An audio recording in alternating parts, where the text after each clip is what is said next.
Chapter 8:13. Passerby A, 16th place. Passerby B, 17th place. The other two unimportant characters from Yangjing City managed to get the 16th and 17th place, leaving only the first and second place in suspense. It would be either Fleeting Time Ling or Jiyu Han who would get the first and second place. "I'm so nervous, I hope Miss Ling gets first place," the second-generation heir prayed in a low voice. In fact, the other cameramen around him were also praying.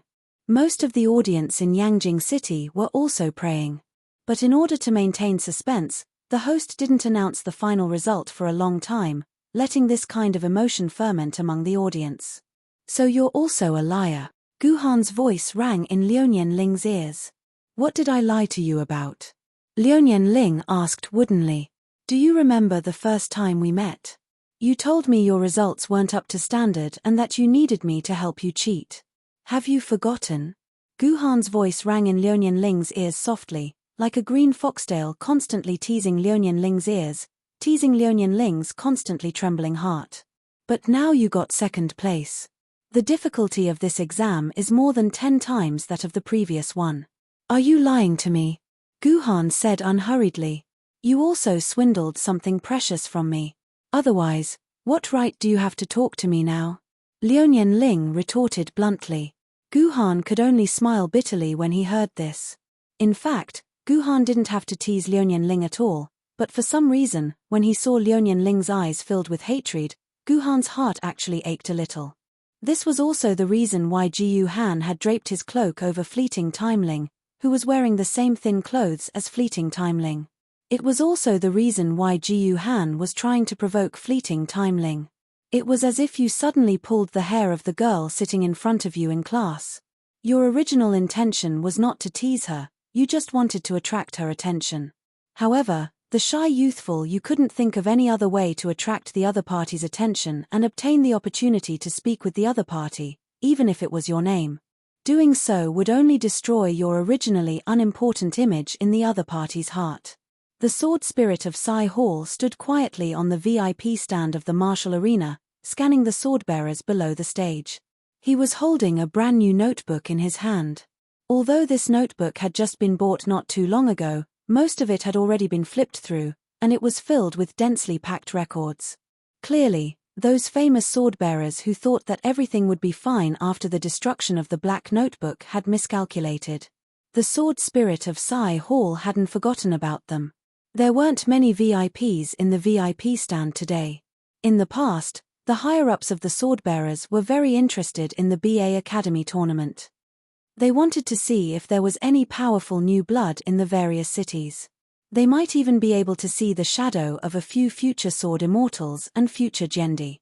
This was especially true when the descendants of the Liu Nian clan appeared in the BA Academy tournament. The VIP stand would be filled with people. However, it was different this time. Sword Immortal Tian Hen's matter had left all the higher-ups in Yangjing City in a terrible state. Moreover, Longsha Gendi would also be arriving in Yangjing City the day after tomorrow to participate in the finals. Therefore, the higher-ups of Yangjing City simply didn't have the time to care about the previous few days' matches. They would most likely only accompany Longsha Gendi on the last day of the finals. "Why do you have to do such an annoying thing?" a hoarse voice said faintly from behind the sword spirit of Sai Hall. "That's my job." The sword spirit of Sai Hall closed his black notebook and turned around. He saw Wu Zhongsha, who hadn't appeared in a long time, leaning against the wall and looking at him with a smile. Suddenly, Wu Zhongsha asked this question for no reason. "You should be here soon, right?"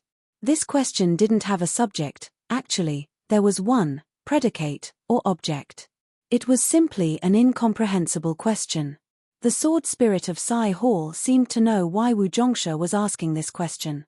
He nodded coldly and replied, "Soon. 2 years at most. That's really fast.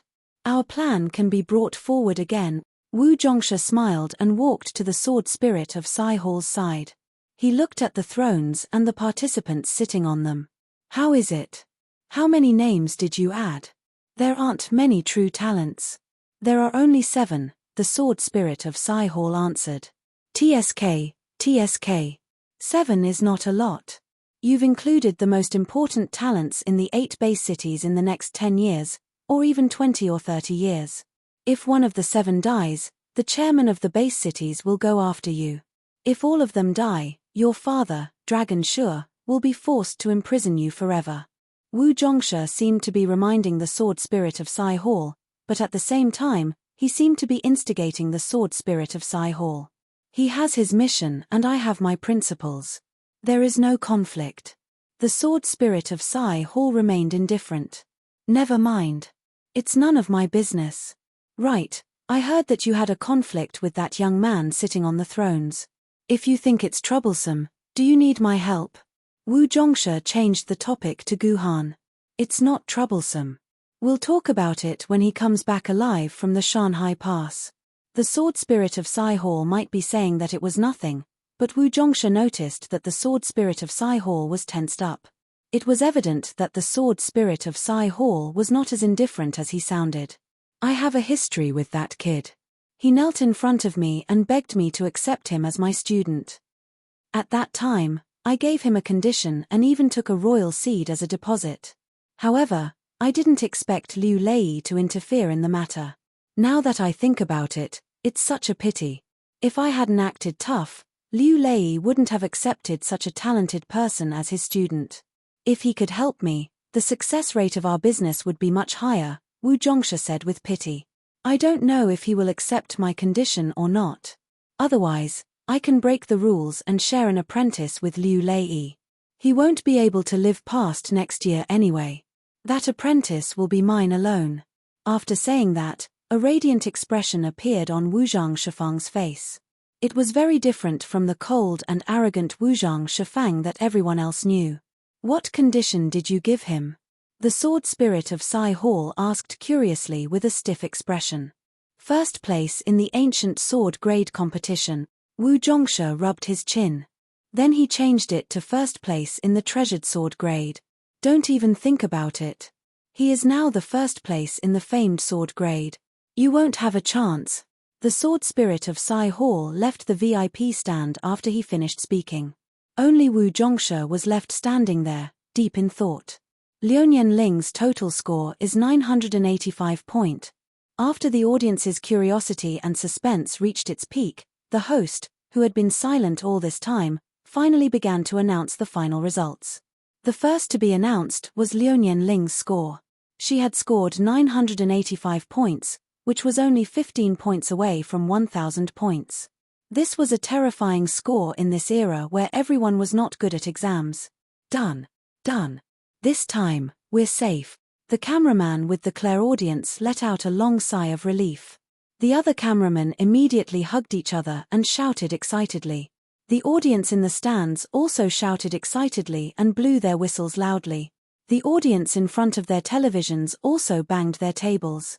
Liuyan Ling had scored a super high score of 985 point. This was an extremely high score that was extremely rare in history. This time, it's definitely done, the cameraman with the clairaudience said with certainty. There was only one person in history who scored higher than Liuyan Ling. It was a senior from 300 years ago who scored 990 points and created a new record. However, after that year's exam questions were announced, it caused a lot of dissatisfaction. Many well-known teachers and scholars expressed that the exam questions were too easy. There weren't even moderately difficult questions like what the 3 representatives represent, let alone difficult questions like the 8 honors and 8 disgraces. So this time, Miss Linlin is very likely to create a real first place in the 8 Academies tournament. Miss Ling has already surpassed all her ancestors in this aspect, becoming the undisputed first in the Liuyan family. I mean, the first person I'm talking about has even surpassed Master Kunzu. Master Kunzu also mentioned in his memoirs that he only scored 634 points in the college entrance exam, which is 361 points lower than Miss Ling's score. The cameraman's words made the audience nod in agreement. They felt that listening to him was better than reading books for 10 years. Unfortunately, no one, including the cameraman with the clairaudience, knew that the total score of the college entrance exam was only 750 points. Ranked second. But before the people of Yangjing City could finish their cheers, The host's next words sent them into the abyss. What was going on? That was impossible. How could Miss Ling only be in second place? How could she only be in second place when she was only 15 points away from 1,000 points? There must be something shady going on. The crowd wanted to roar like this, but they knew that it was impossible. Because the host was Yangjing City, all the teachers in charge of marking the papers were naturally from Yangjing City. So even if these teachers wanted to do something shady, they would not target their own people, not to mention that Liunian Ling had the Liunian family behind her. Just wait and see. That Guhan will at most score a few points higher, and the questions this time will definitely be very easy. There might not even be 3 questions that represent this level. The cameraman with the clairaudience said with certainty. First place, Guhan, total score, 1,860 points. Guhan's results were finally announced. Cough cough, I don't think I've ever said that the full score was 1,000 point. I definitely didn't say that. The full score was actually 3,000 points. Chapter 8:14. 1860 points. Just like that, the highest score in the history of the Octagon tournament was born. He had a gap of almost 900 points from the second place. This almost meant that such a high score would never be born again in the future. Although some of the top students might be able to get such a score, such top students were usually in their 20s or 30s. More importantly, they were not sword bearers.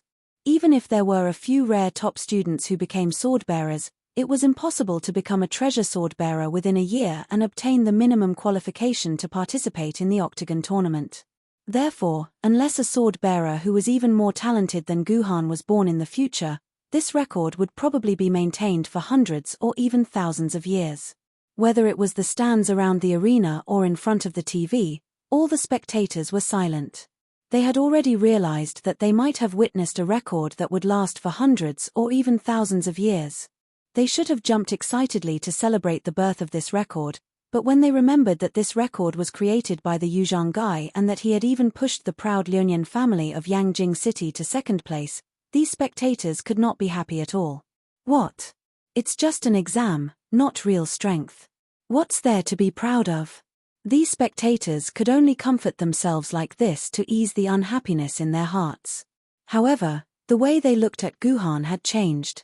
From the previous complete disdain to extreme caution, it was obvious that the people of Yangjing City had begun to look at this rising powerhouse in a new light, just like the people of Yuzhang City.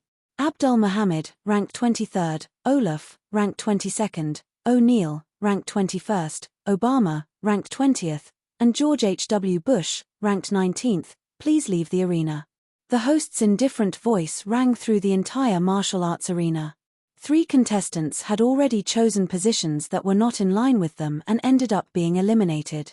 In addition, there was also Ju Elvrin, who had forfeited. Therefore, the last 5 contestants must all be eliminated at this time.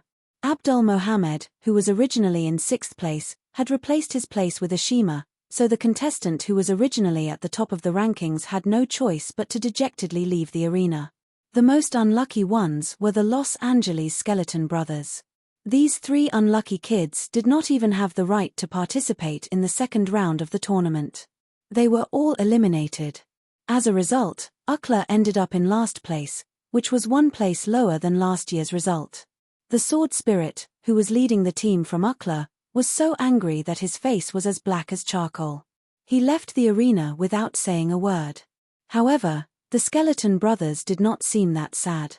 Instead, they laughed and hugged each other's shoulders, ready to end their experience. However, when the 3 Skeleton Brothers were preparing to leave the martial arts practice field from the side door, a man dressed in black clothes blocked their way.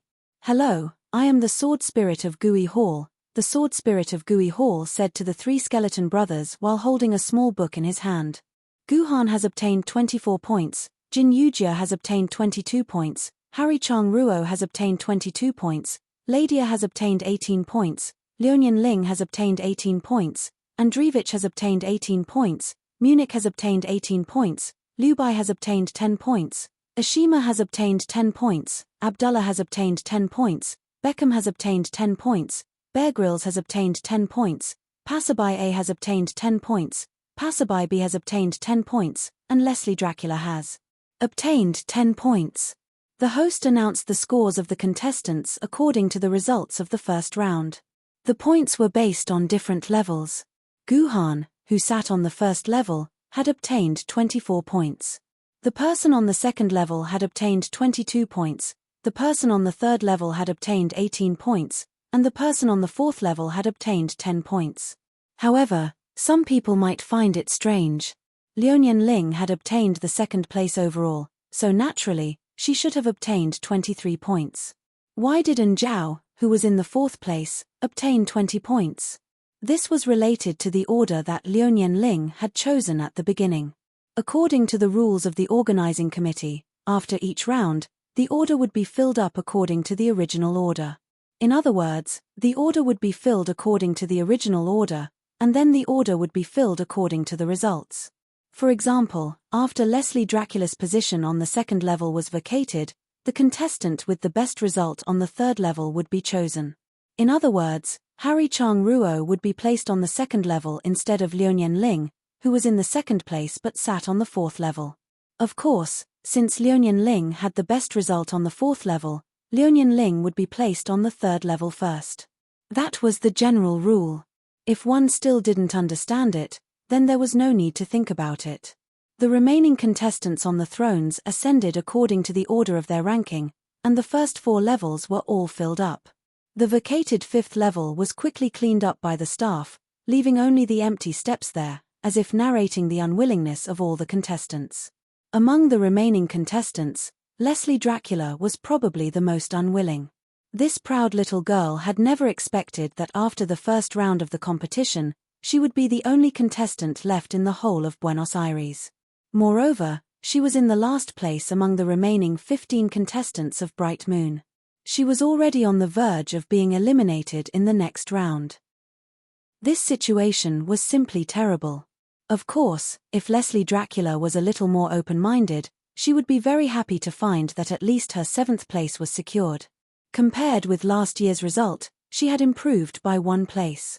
Anyway, it was still an improvement. From the 2nd place to the 1st place, it was only 1 place. Yuzhong University's total score is 46 points, Berlin College's total score is 46 points, London College's total score is 42 points, Yangjing College's total score is 38 points, Jerusalem College's total score is 20 points, Moscow College's total score is 18 points, Buenos Aires College's total score is 10 points. The host then reported the total score of each college. After 5 rounds of competition, the college with the highest total score would be awarded the honor of first place in the 8 Academy tournament. Originally, in the eyes of the people of Yangjing City, Yangjing College's total score should have been the first place.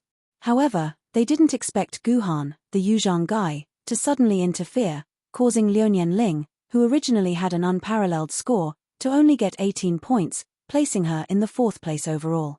And Dam Yuzhong University and Berlin College were tied for first place. Even a college like London College could be ranked 3rd. It was really too unfair for them to be above Yangjing College. Of course, most of the audience didn't think that even if Liuyan Ling got first place, her total score would only be 44 points. She was still 2 points behind Berlin College and could only be ranked 2nd. Don't worry, this is only the first round. Yangjing College will catch up very soon. It's no big deal. The clairaudient cameraman comforted the people around him. The people around him also nodded with grief and indignation. Our Yangjing College just made a mistake. We will definitely be able to catch up later. The second round is the ranking challenge. Every contestant has the right to issue a challenge. If you issue a challenge to an opponent with a higher ranking than you, if you win, the higher ranking contestant will be eliminated. At the same time, you will have the opponent's ranking. If you lose, your ranking will not change and you will not be eliminated. If you issue a challenge to an expert who is lower or equal to your ranking, if you win, your ranking will not change and you will not be eliminated. If you lose, the opponent will have your ranking and you will be eliminated. If 8 people are not eliminated after 1 round, then the contestants on the 4th floor will be eliminated individually. Once the number of eliminated people reaches 8, the second round of the competition will end. The eliminated contestants can also exchange seats with other contestants from the same college and remain in the ranking throne. Challenges will be initiated by the contestants on the 4th floor.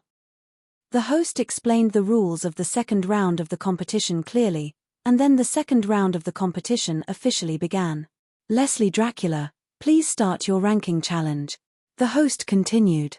Unexpectedly, the first to issue a challenge was actually Leslie Dracula. However, because she had exchanged seats with Bush, who was originally ranked 18th, she was naturally ranked last after Bush was eliminated. Naturally, she was the first to issue a challenge. Leslie Dracula looked at the 14 contestants behind her and fell into deep thought. She suddenly didn't know who she should challenge. According to the method of elimination, the first person to be eliminated was Liunian Ling. Leslie Dracula had once fought with Liunian Ling when she was traveling in Buenos Aires. At that time, both of them were under 18 years old, and neither of them was a sword wielder. Just based on the ancient martial arts that they used, Leslie Dracula clearly realized the gap between her and Liunian Ling, not to mention that Liunian Ling had a super sword art like the billion sword spell. The second person to be eliminated was Andreevich. Leslie Dracula had seen Andreevich's fighting video. Andreevich's fighting style naturally restrained her. Although Leslie Dracula didn't think that she was weaker than Andreevich, he was only on the 3rd floor. There was no need to take the risk to challenge such a guy. In fact, Leslie Dracula told herself that she should challenge Guhan.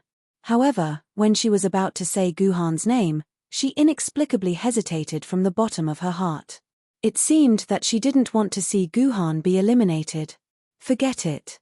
I'll be safer and challenge another contestant from Yuzhang City. Therefore, Leslie Dracula set her eyes on Jin Yujia. I want to challenge Jin Yujia from Yuzhang University, Leslie Dracula said loudly. Chapter 8:15. Jin Yujia was shocked when she heard that she was being challenged.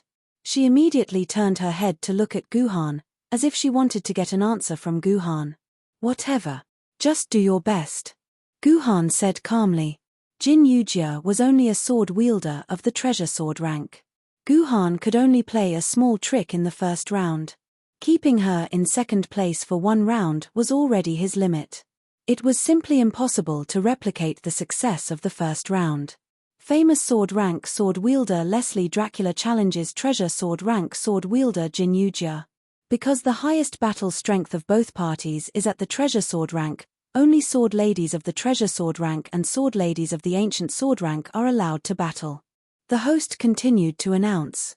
This was also to make up for the disadvantage of sword wielder with a lower cultivation. Otherwise, using a famous sword lady to duel with a treasure sword lady would be too much of a bully. I am Leslie Dracula of the famous sword rank. I am using the obsidian sword lady of the treasure sword rank. After the battle with you, the grudge between us will be settled. We will use our lives to brighten the prosperity of mankind and not let down the future generations.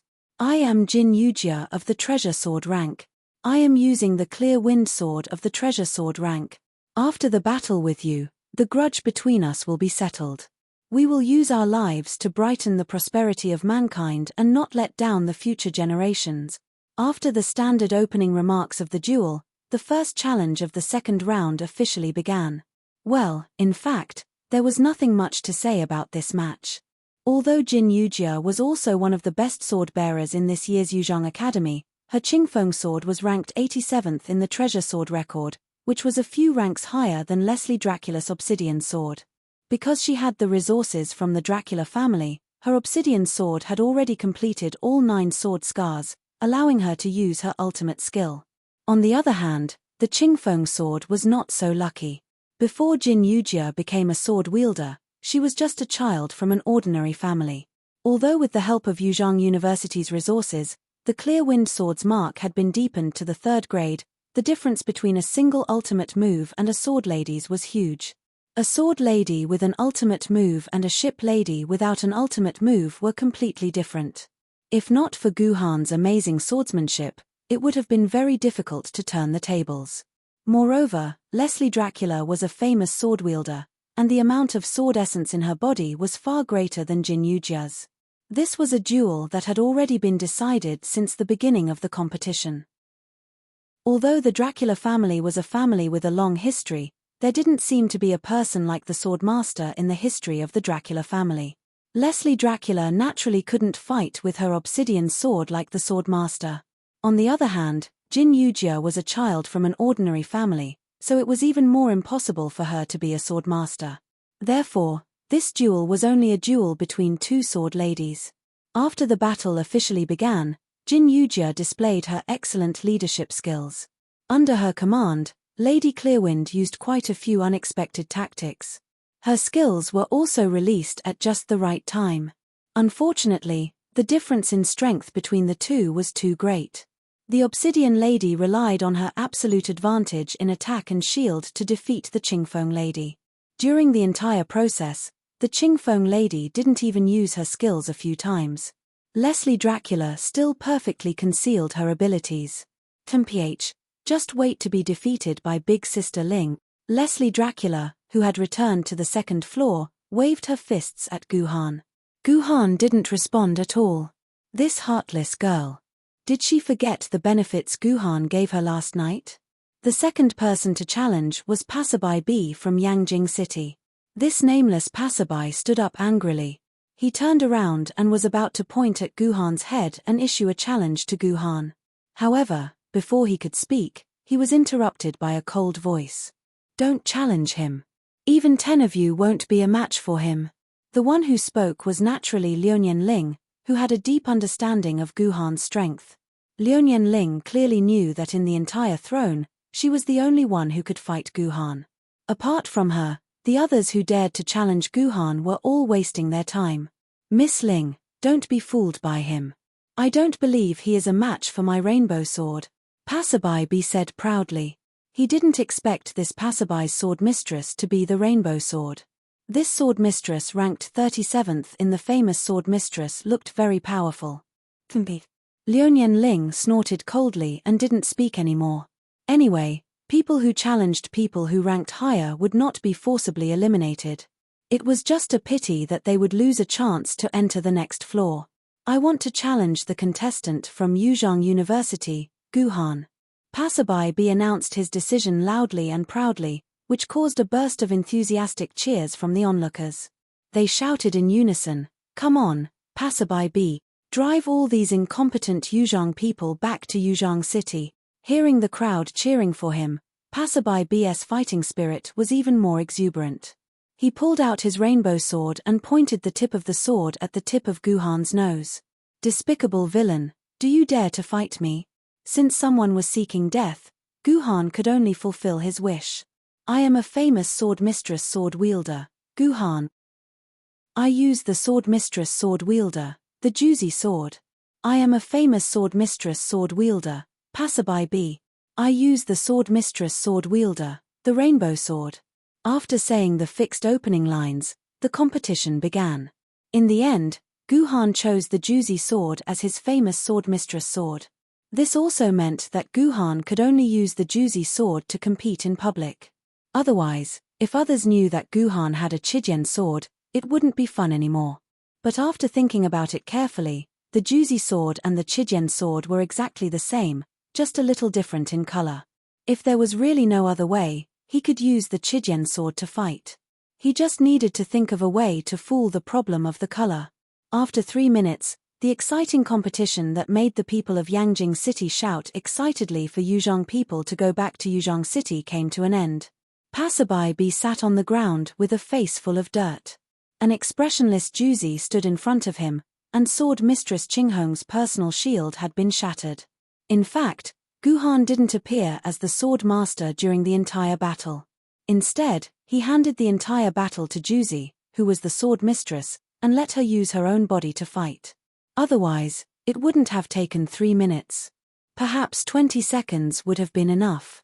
And in this battle, Juzi had fully displayed her strength as a sword mistress.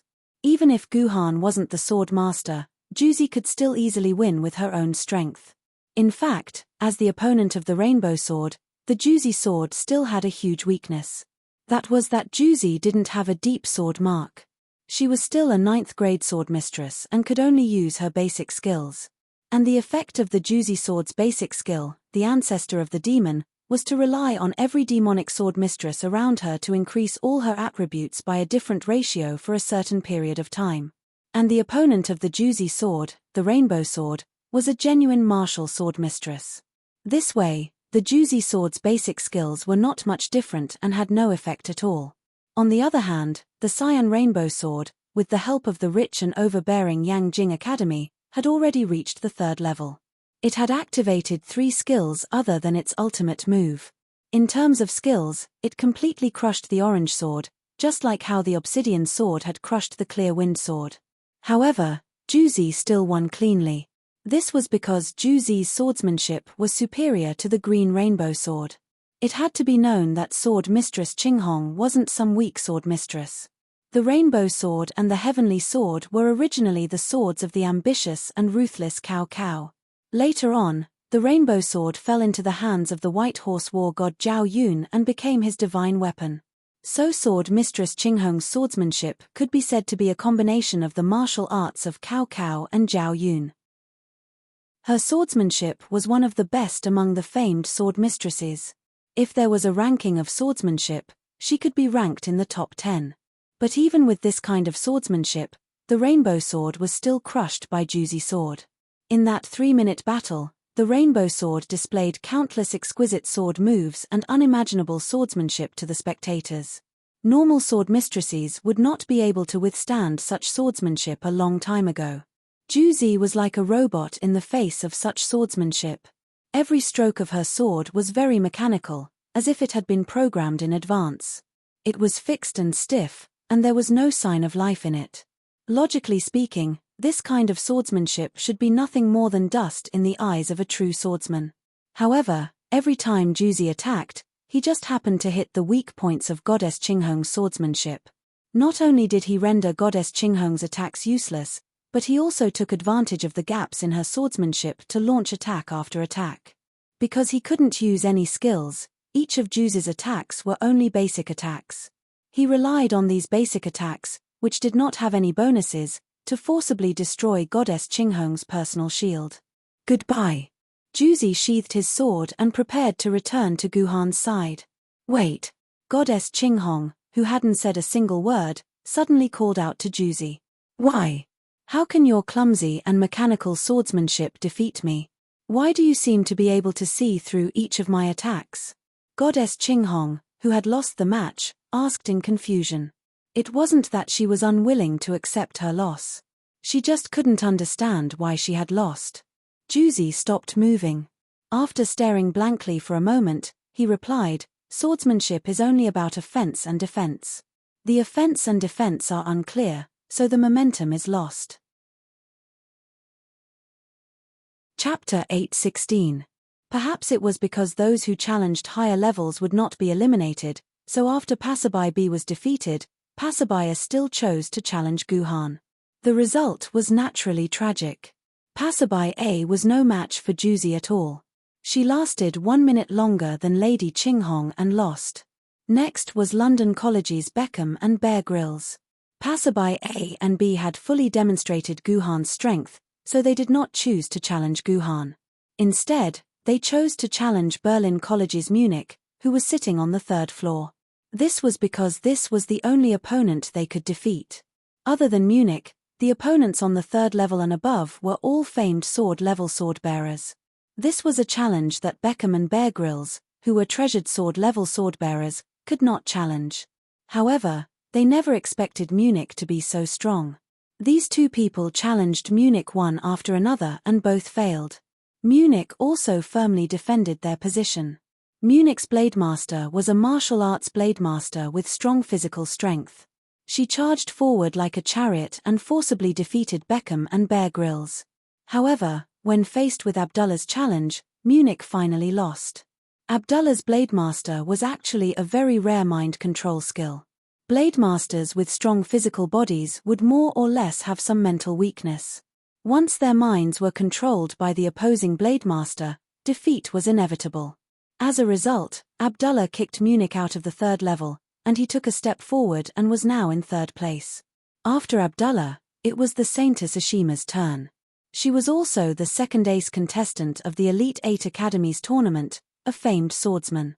At this time, the contestants sitting on the first 3 floors were all famed swordsmen, except for Abdullah. Ashima naturally would not challenge Abdullah from her own college, so the next battle would definitely be a battle between famed swordsmen. Thinking of this, all the spectators began to get excited. In the past 8 Academies tournament, it was rare to see a battle between famed swordsmen. This was because there was usually only one famous swordbearer in the 8 Academies tournament. Sometimes, there were even only swordbearers in the tournament. But when there were 2 swordbearers in the 8 Academies tournament, these 2 swordbearers would have a tacit understanding to eliminate the swordbearers from the other cities' academies first. Finally, they would compete with each other in the finals. It was not like today, where they could see a battle between famed swordsmen in just the second round. No one could clearly see Ashima's expression under the veil, but it was obvious that she was hesitating. Ashima could challenge Guhan, Leslie Dracula, Haley Chong Ruo, Ladia, and Liunian Ling. Liunian Ling was naturally the first to be ruled out, as Ashima did not have any intention of looking for trouble. 2 months ago, Ashima had already fought with Guhan. At that time, both of them were treasured swordsmen, and it ended with Guhan's victory. However, at this time, both of them had advanced to famed swordsmen, and no one knew who would win and who would lose, or who would be stronger. However, Ashima's gaze had never been on Guhan. Her gaze had always been hesitant on Ladia and Haley Chong Ruo. This was because these 2 seemed to be the weakest of all the opponents. I want to challenge London's contestant, Haley Chong Ruo. Ashima finally made her decision. She chose to challenge London's Haley Chong Ruo. This was the most standard choice. Ladia was somewhat famous, but Haley Chong Ruo did not have any fame before the tournament. It was as if this person had appeared out of thin air. There were 2 reasons for this result. The first was that Haley Chong Ruo deliberately hid himself, and the second was that Haley Chong Ruo was just lucky. He happened to be born with a high level of swordsmanship, and he also met a famed sword mistress who could synchronize with him. No matter which reason it was, it showed that Haley Chong Ruo was not confident in himself, and this was the kind of person Ashima hated. Sigh. Haley Chong Ruo smiled bitterly and sighed. He supported his small body and stood up. At this time, a small breeze blew past, causing Haley Chong Ruo's robe to flutter continuously. At the same time, it also set off Haley Chong Ruo's body. Under the robe, Haley Chong Ruo's body was much thinner, like a malnourished child. Greetings, noble lady. On the arena, Haley Chong Ruo did not forget the etiquette that a British gentleman should have. He took off his hat and placed it in front of his chest. He bowed slightly to Ashima and greeted her. Under the robe, Ashima's response was very direct. She pulled out a long sword engraved with complex patterns from the scabbard on her back and pointed the tip of the sword at Haley Chong Ruo's chest. I am a famed sword mistress, Ashima Muhammad. I use the sword of the Prophet, a famed sword mistress of the famed sword mistress level. After this battle with you, all gratitude and resentment will be settled. With our lives, we will shine on the prosperity of mankind and not let down the future generations. As the saintess of the Green Sect, if Ashima wanted to become a famed sword mistress level sword mistress, she could only synchronize with a set of swords of faith that represented the divine power of Allah. I don't know if everyone still remembers this set of sword mistress level, but Guhan once had a hard battle with the sword of the future generation.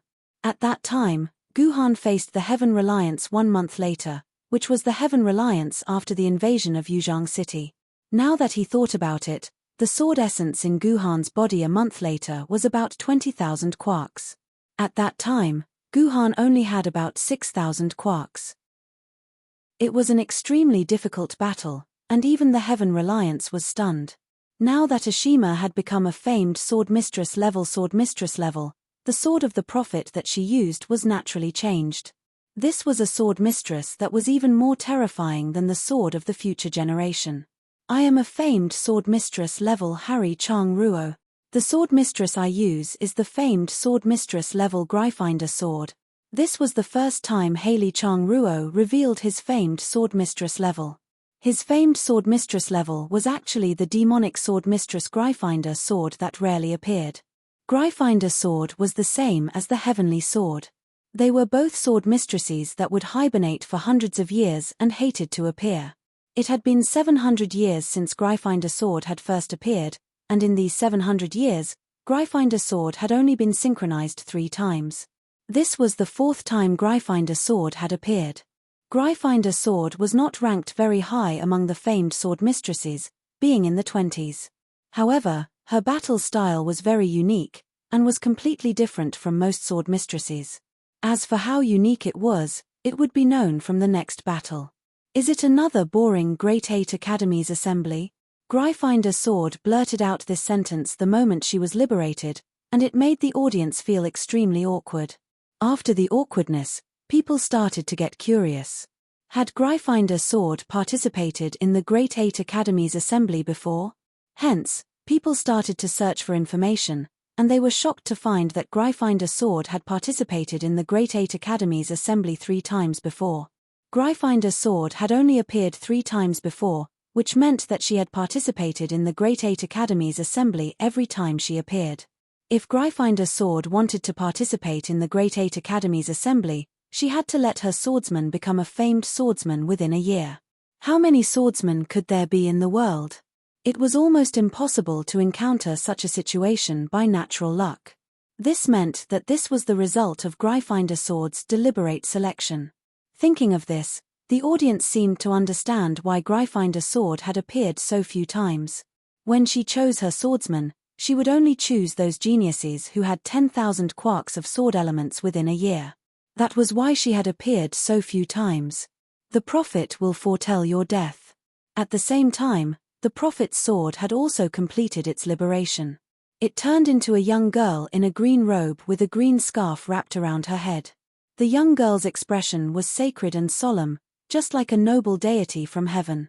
When the young girl appeared, Abdullah, who was also a swordsman of the Jerusalem Academy, suddenly knelt down and buried his head deep into the ground. He did not dare to take another look at the battlefield. To be precise, he did not dare to look at the young girl called the prophet. This was the common problem of every swordsman of Jerusalem. They were extremely ignorant of their deity. Even in the midst of a battle, they would deliberately stop to pray. Some would even give up the battle because of some taboo. There were many such examples. Every once in a while, there would be news like this: a swordsman of Jerusalem was fighting a tough battle. However, at a certain point in time, the swordsman who was clearly still fighting would suddenly kneel down and pray in the direction of Mecca. Then, there would be no then. There were many such stories. This was also the reason why the Jerusalem base city was hated by the other base cities. It was because they placed their deity above the swordsman. This was something that the other swordsmen could not accept. A city like Jerusalem should not exist. Seeing this scene, Guhan secretly clenched his fists. He saw that the noble swordsman was actually kneeling and praying to some inexplicable deity. This made Guhan sink into a kind of rage. Although he did not say anything on the surface, his face was livid. However, Guhan secretly told himself that once he had the power to change the entire human world, a base city like Jerusalem would have to change and return to the universal values of all swordsmen. Chapter 8:17. This time, let me, Gryffindor, take the 4th gold medal of the Great 8 Academy's tournament. 10,000 bullets. Lady Gryffindor roared, and 10 fireballs suddenly condensed in the air around the Gryffindor sword in her hand. The moment these fireballs condensed, they all shot out, and their target was the prophet's sword opposite her. The power of these 10 fireballs should not be underestimated. Anyone who knew Gryffindor's sword would know. Gryffindor's fighting style was very simple and fast. 10 huge fireballs flew over, and normally, Yuan Ku of the same level would be half crippled. As long as 10 more were added, the battle would basically be over. This was the power of Gryffindor as a diabolical sword mistress. Actually, rather than calling her a diabolical sword mistress, it would be more appropriate to call her a magical sword mistress. This was because Gryffindor's basic skill was called Gryffindor's Curse. This Gryffindor's Curse was not like most of the basic skills of sword mistresses, which only had one skill effect. The Gryfinder's curse was actually a skill that combined many curses. To make a simple analogy, the basic skill of an ordinary sword mistress was like a seed file. However, the Gryfinder's curse was a compressed file that compressed dozens of seed files into a compressed package. Although it seemed that both of them only occupied one icon, in fact, there were dozens of icons in the Gryfinder's curse. 10,000 bullets was only one of the curses in the Gryfinder's curse compressed file. Apart from that, the Gryfinder's curse had many other curses that could achieve different effects. This was equivalent to Gryfinder's sword having dozens of skills compared to those ordinary sword mistresses that only had 4 skills. Hence, Gryfinder's sword had a nickname, Duobow Sword Mistress. It did not mean that Gryfinder's sword had many treasures, but that she had many different skills. Everything is within the Lord's expectations.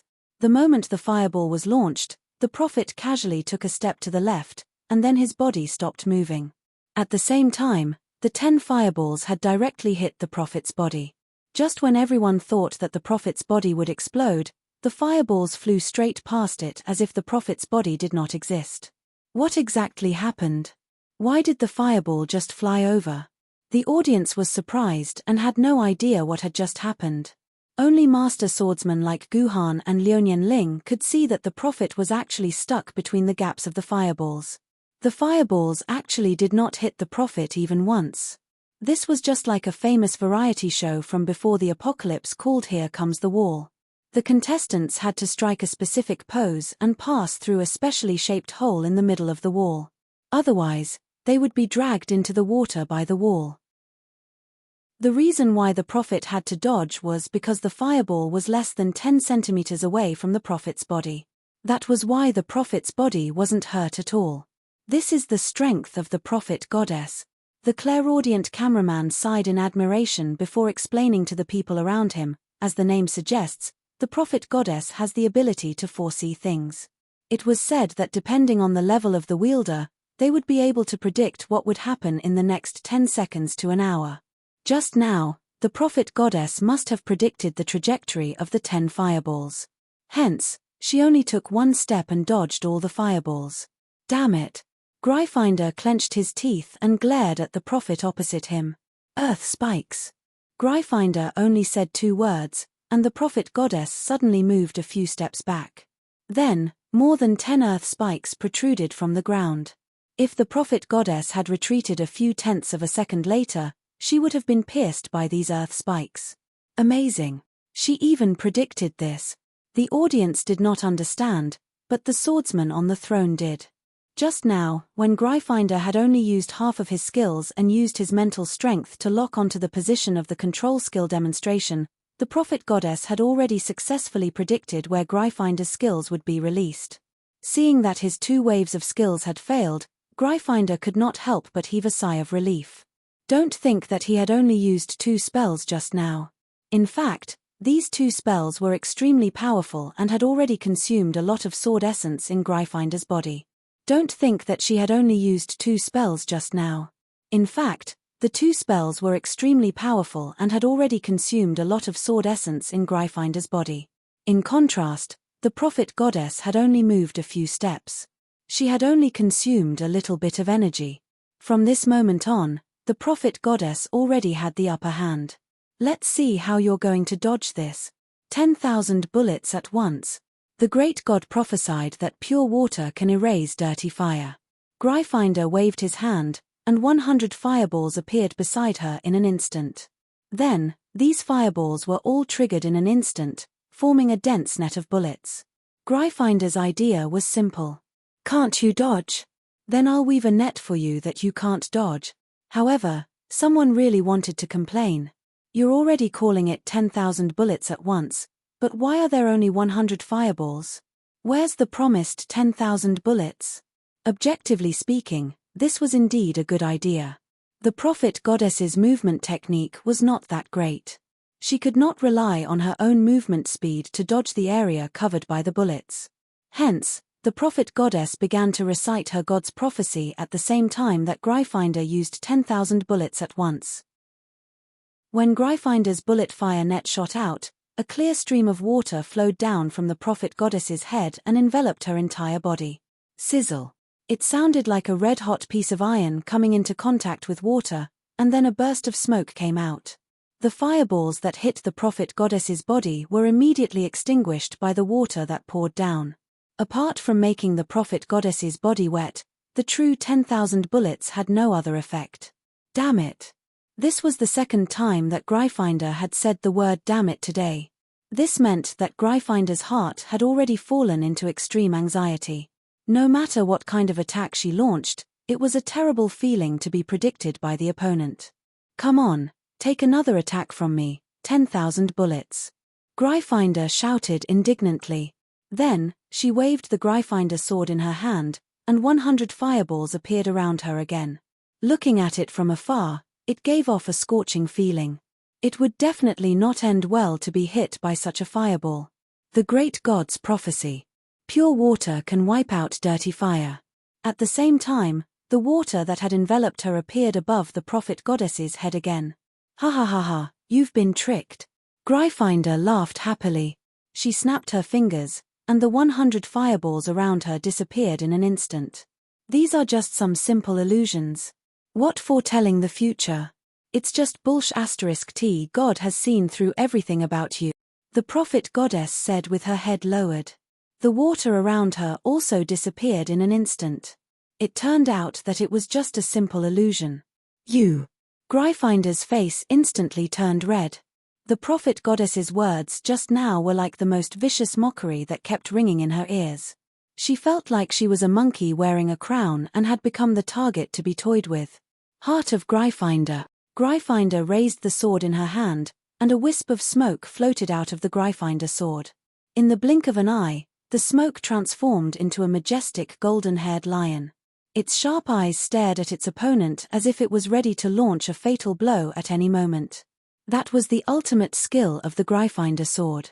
It could summon the soul of the golden sword lion contained in the Gryffindor sword and let the golden sword lion help it in battle. It was said that when the original owner of the Gryffindor sword was forging the Gryffindor sword, he killed a golden sword lion, and then integrated the soul of the golden sword lion into it. Hence, the Gryffindor sword had the power to summon the golden sword lion. This could be seen from Yuan Ku, because there was indeed a magical beast called the golden sword lion in the camp of the Western magical beasts, and this magical beast was at the nether level, Yuan Ku. As a nether level Yuan Ku, the golden sword lion naturally had its own unique characteristics, which were its attack speed and movement speed.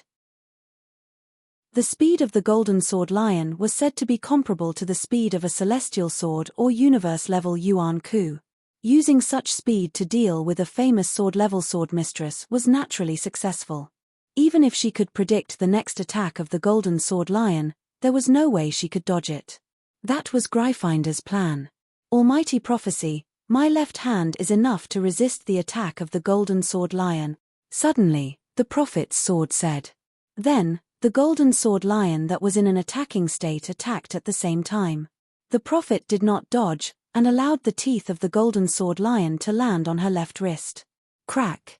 With a loud sound, the golden sword lion took a few steps back in pain. There were a few teeth marks on the prophet's diamond-like arm. On the other hand, one of the sharp teeth of the golden sword lion was broken. My left calf is enough to resist the attack of the golden sword lion. It was another familiar scene. The prophet once again predicted the movement of the golden sword lion before it attacked. She turned her left calf into diamond and broke the second sharp tooth of the golden sword lion. Awoo! The golden sword lion let out a sorrowful cry. Then, its entire body turned back into green smoke and returned to Gryffindor's sword. As a nether-level Yuan Ku that was one level higher than the famous sword level, it naturally could not be used by a famous sword-level sword mistress. The weakness of the golden sword lion was its teeth. These two teeth were not its real teeth, but were formed by borrowing the power of the sword essence. Every time it attacked, it would consume the sword essence of its teeth. Once the sword essence that formed the two teeth disappeared, the golden sword lion would disappear too. Chapter 8:18. Lady Gryffindor's forehead was already covered in sweat. Summoning the Golden Sword Lion consumed a lot of her energy. It was equivalent to using half of the sword essence in her body on the Golden Sword Lion. However, the Golden Sword Lion died in less than 10 seconds. This undoubtedly dealt a huge blow to Gryffindor. The only thing that comforted Gryffindor was that the prophet's forehead was also covered in sweat. This meant that the prophet had also consumed a lot of sword essence in order to use the clairvoyance to protect her body. As one of the famous sword mistresses, the prophet's sword skills had long been known to the world. The prophet's sword's basic skill was prophecy, which could make her predictions come true 100% of the time. For example, if the prophet's sword predicted that it would rain, it would immediately rain instead of snow. That was why the prophet's sword could predict that there would be a stream of water protecting her and that her body would turn into a hard diamond. However, such a prophecy was not unlimited. According to the actual situation, different prophecies required different sword essence of the quark. For example, predicting a stream of water to protect herself was a prophecy that consumed less energy. However, predicting that her body would turn into a diamond was a prophecy that consumed medium energy. In order to resist the pressure brought by the Golden Sword Lion, the prophet's sword also consumed a lot of energy. However, relatively speaking, the prophet's sword's energy consumption was far less than Gryffindor's. After Linley's ultimate move failed, Gryffindor had already lost. Next, the prophet's sword, who was passively defending, changed her tactics and took the initiative to attack. This put Gryffindor in a very passive position. Gryffindor's position was as a mage, and all the players were very clear about what would happen to a mage once he was close to them. Gryffindor's only chance to win was to think of a way to stop the prophet's sword from getting close to him. However, this was already impossible. All of Gryffindor's spells were perfectly predicted and avoided by the prophet's sword goddess. In the end, it was inevitable that the prophet's sword goddess would get close to him. Although the prophet's sword goddess's swordsmanship was also bad, Gryffindor's swordsmanship was worse. Moreover, the prophet's sword goddess could also predict the opponent's next attack perfectly and avoid it. In the end, the prophet's sword goddess broke Gryffindor's personal shield with one strike. The match was declared over, and Ashima won. Gryffindor walked back to Harry Chang-Ruo's side dejectedly. Then, he could not help but start crying uncontrollably. This was probably the worst defeat she had ever suffered in her career as a sword mistress. She, who had won the Great Eight Academies tournament 3 times in the past, was actually defeated in the second round. This really left her speechless. What made Gryffindor even more ashamed was that she had promised Harry Chang-Ruo that she could easily get second place the night before. It's all right. Anyway, we can't get first or second place. As long as we're not the last place, it's fine. Harry Chang-Ruo's consolation made Gryffindor cry even harder. Ashima wins, Harry Chang-Ruo eliminated. The host's voice rang out, and Beckham, the City of London's swordsman, immediately stood up and gestured to the host, "I'm willing to replace Harry Chang-Ruo." Approved, Beckham eliminated. After the host finished speaking, Beckham shook his head suavely and made a shooting motion. He then left the martial arts field, leaving his position for Harry Chang-Ruo. As a result, Ashima sat on the second floor, while Harry Chang-Ruo sat on the 4th floor. I want to challenge the contestant from the Jerusalem Academy, Abdullah of Lung. After Ashima won, Xiao Bai immediately announced his opponent. It was Abdullah, who had defeated his friend from Munich and was sitting on the 3rd floor. Very soon, Abdullah was defeated, and he set off on his way home with Beckham. The reason for Abdullah's defeat was very simple: his opponent, Xiao Bai, was a swordsman of the famed sword level. Similarly, he won by suppressing his opponent. At this time, the number of contestants who had been eliminated in the second round had already reached 4. There were still 6 battles left. If 4 more contestants could not be eliminated in these 6 battles, then an intra-floor duel would be held. The contestants from the 4th floor would challenge each other on the same floor until 8 contestants were eliminated. At this time, the person who chose his opponent was Andreevich, who was highly favored before the competition and was unanimously recognized as a strong candidate for the championship. The little boy, Andreevich, was a little shy, but he said in a mellow tone, I want to challenge the contestant from the Jerusalem Academy, Miss Ashima. With regards to Andreevich's choice, the other contestants did not find it strange at all. Because in the world, the base city that was most displeased with Jerusalem was Moscow. The fearless fighting people had always been very dissatisfied with this kind of city that relied on religion to control people's hearts. In the previous Octohouses tournament, the swordsman of the Moscow Academy would seize the opportunity to have an exciting battle with the swordsman of Jerusalem. Therefore, it wasn't strange for Andreevich to choose Ashima as his opponent. It seems that this will be a fierce battle. The cameraman with clairaudient could not help but sigh when he saw the two people walking onto the arena. Andreevich was already a famous powerful swordsman, and Ashima's battle just now also amazed all the spectators. The ability to foresee and predict everything caused everyone to tremble uncontrollably. This kind of battle that was completely controlled by someone else was really terrible. No one would want to fight with such an enemy who could predict everything. So in the eyes of the cameraman with clairaudient and most of the audience, this battle must be as fierce as the battle between Ashima and Harry Chang-ruo. Hey, how about we make a bet? Leslie Dracula suddenly turned her head and said to Guhan behind her, I bet that Andreevich can defeat this annoying Jerusalemite in 5 minutes. How about it? Bet with me. What's the bet? Guhan asked expressionlessly. If I win, you will challenge me later. How about it? Leslie Dracula said with a smile, but her bet was a bit strange. She actually took the initiative to ask Guhan to challenge her. No one knew what she was thinking. Okay. Guhan nodded, but I want to bet that Andreevich can finish the battle in 2 minutes. Are you willing to bet with me? What? Finish the battle in 2 minutes? Are you kidding me? Although Leslie Dracula had no doubt that Andreevich would win, she also deeply understood Ashima's fighting strength. She did not believe that the whole battle would last for 2 minutes. This Yuzhang person must be crazy. I'll bet with you.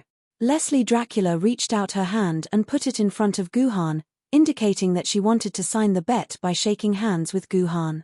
Guhan did not answer with his mouth. Instead, he directly held Leslie Dracula's fair and delicate hand, and the bet was officially established. However, Guhan did not seem to notice that there was a pair of eyes secretly watching everything on the 3rd floor.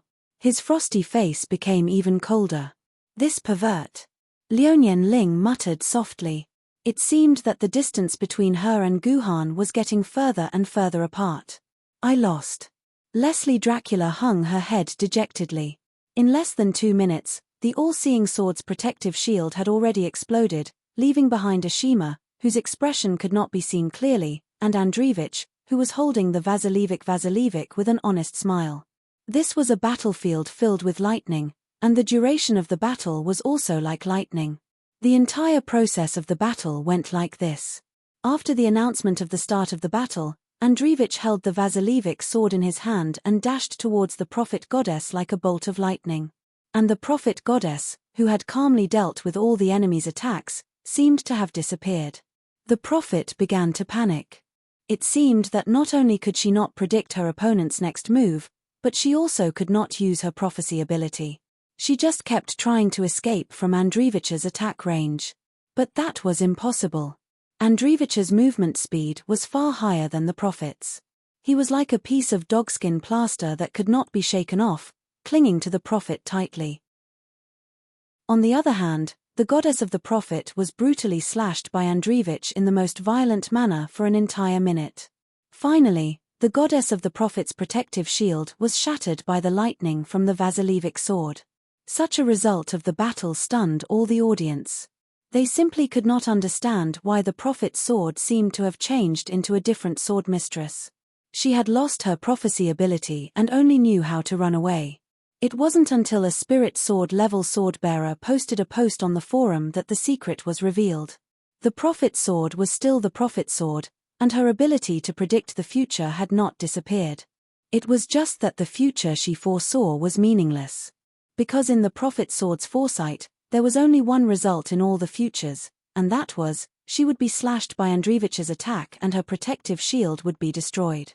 When all the futures she foresaw had the same result, the ability to predict the future lost its meaning, because her future was doomed to be slashed by Andreevich.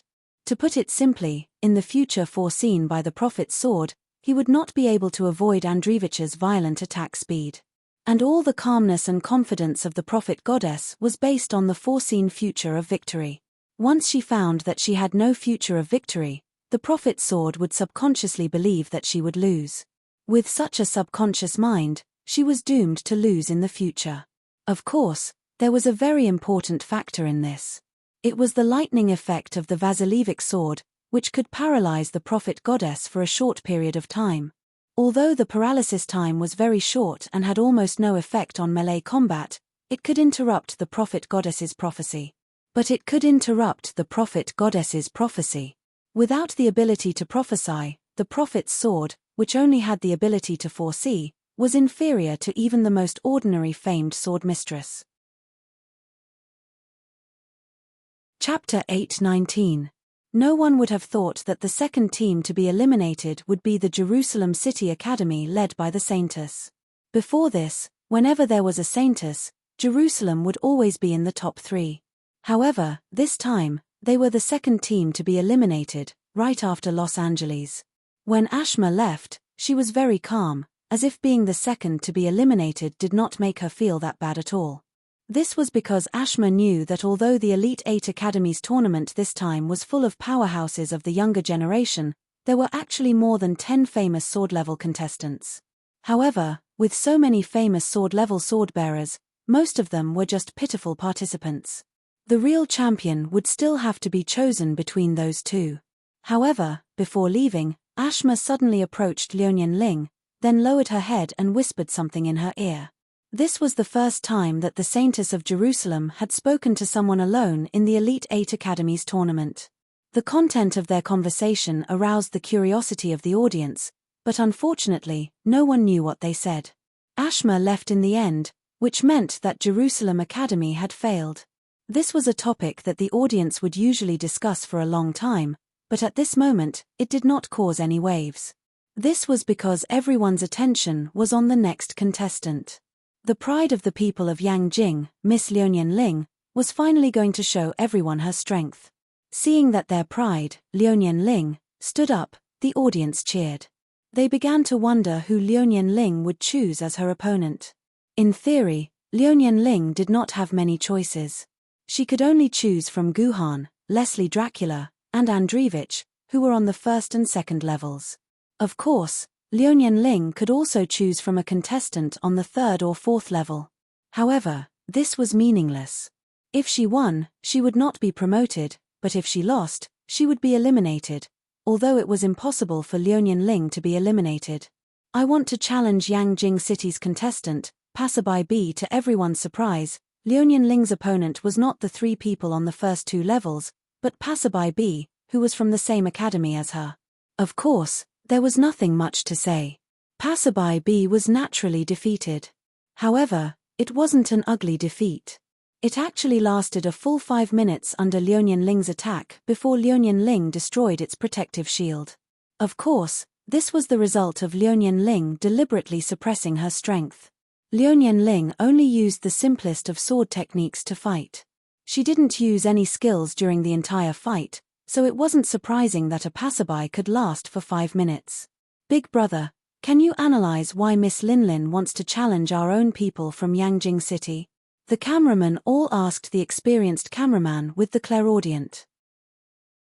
Faced with this question, the clairaudient cameraman could only shrug his shoulders, indicating that he did not know either. However, what the audience did not understand was why Liuyan Ling did not challenge Leslie Dracula and Guhan, whom she could easily defeat. Instead, she chose to challenge her own people. What was Liuyan Ling up to? The audience could not understand at all. Next was Letitia's turn. Like Liuyan Ling, Letitia chose to challenge her own people, Xiao Bai, to maintain the current order. As a result, Guhan was the only one left who did not challenge. In fact, Guhan, who was sitting on the first level, was the most miserable one because there was no benefit to his battles. No matter who he challenged, no matter who he won or lost, the outcome would not change. I challenge Yangjing City's contestant, Passerby B. Passerby B was probably the most tragic guy. He was challenged by Liuyan Ling and Guhan respectively. In addition to the time he challenged Guhan, he had already gone through 3 battles. Of course, the outcome did not need to be written down. Passerby B naturally failed for the 3rd time. I've been defeated by His Majesty Guhan twice in a row. It shows that I'm a very special person in His Majesty's heart. Many years later, the old Passerby B boasted to his grandchildren. At this point, the first round of the second round of challenges had ended. Jin Yujia, Munich, Ashima, Abdullah, and Beckham were eliminated one after another. As a result, the contestants on the 4th level had to challenge each other for one more round to determine the last 3 to be eliminated. After another round of matches that seemed very intense to the audience, but were somewhat boring to Guhan and the other sword-bearers, Passerby A, Bell Grills, and Xiao Bai were eliminated. Guhan has obtained 24 points, Leslie Dracula has obtained 22 points, Erndravic has obtained 22 points, Letitia has obtained 18 points, Liuyan Ling has obtained 18 points, and Passerby A has obtained 18 points. The host announced the final result. The order after the competition was as follows. Guhan was still sitting on the 1st level. Leslie Dracula and Erndravic were sitting on the 2nd level, while Letitia, Liuyan Ling, Harry Chang Ruo, and Passerby B were sitting on the 3rd level. As a result, 2 of the 8 base cities had been completely eliminated, and the remaining base cities only had their trump cards still sitting on the thrones. Only Yangjing City had 2 people left. Based on the total score of all the base cities, Yangjing City rushed to the 1st place with a total score of 74 points. Yuzhong City's 68 points followed closely behind, followed by London City's 60 points, Berlin City's 54 points, Moscow City's 42 points, and Buenos Aires City's 32 points were at the bottom. Realizing this result, Leslie Dracula could not help but feel a little anxious. She was aiming for the 2nd place, but why was her base city already in the last place? If this continued, she might be eliminated in the next round. However, Leslie Dracula could rest assured, because the 3rd round of the 8 Academies tournament was not a simple elimination round. It was also the only round in the 5 rounds that did not require elimination. However, one must not underestimate this round, because the points of this round would be separated from the fixed 24-point system. It was the only round in the tournament where one could freely score points, and it was the only round in which one had to leave the thrones to play. The name of the 3rd round was hide-and-seek. As the name suggested, this was a game called hide-and-seek that only children would play. However, this competition did not require the contestants to find any treasures, but their own sword ladies. As everyone knew, the strength of a sword-bearer's ability had a lot to do with the tacit understanding between him and his sword lady. Therefore, this competition was actually a test of the tacit understanding between the sword-bearer and the sword lady, as well as the sword-bearer's ability to deduce the details of the clues. After the competition began, the sword-bearer would first release a sword lady, and the staff of the organizing committee would take her away. The sword-bearer would then drink a bowl of chuhe soup to temporarily cut off the connection between himself and the sword lady. Then, the sword lady would be given 100 hiding places by the organizing committee as her hiding place. The organizing committee would then mix this hiding place among the 100 different places, allowing the sword-bearer to find where his sword lady was. Because of the chuhe soup, all the contestants' dimensional pockets could not be used. At the same time, the contestants were also prohibited from using any private transportation. If they wanted to go somewhere, they would have to take the public transportation system or simply rely on their own pair of fat legs to find the sword lady. Yangjing City was incomparably huge. If one wanted to run around with their own pair of fat legs, it was estimated that it would be impossible to go to all the 100 places in 10 days and 10 nights. There should be no more than 5 places that the contestants could really find. Therefore, this required the sword-bearer to guess their sword lady's preferences. Otherwise, even if they broke their own legs, they would not be able to find their own sword lady. After the competition begins, each of you will have 60 points. Every 3 minutes that pass, 1 point will be deducted. When you find your sword lady, your points will be fixed, and you will also receive the fixed points. If you still do not find anything after 3 hours, Then the competition will be declared over, and you will naturally not get any points. The host explained the rules for obtaining points one last time. Then, a staff member handed a slip of paper with a clue to Guhan, and the competition officially began. After that, every contestant received a message on their personal terminal. The message listed 100 places, and Guhan had to find the place his sword lady would choose from among the 100 places. Qingpin, oh Qingpin, it's finally time for you to be of use. Guhan glanced at the 100 places and revealed a trace of a gratified smile. It was indeed a correct choice for him to send Qingpin as his sword lady to participate in the competition.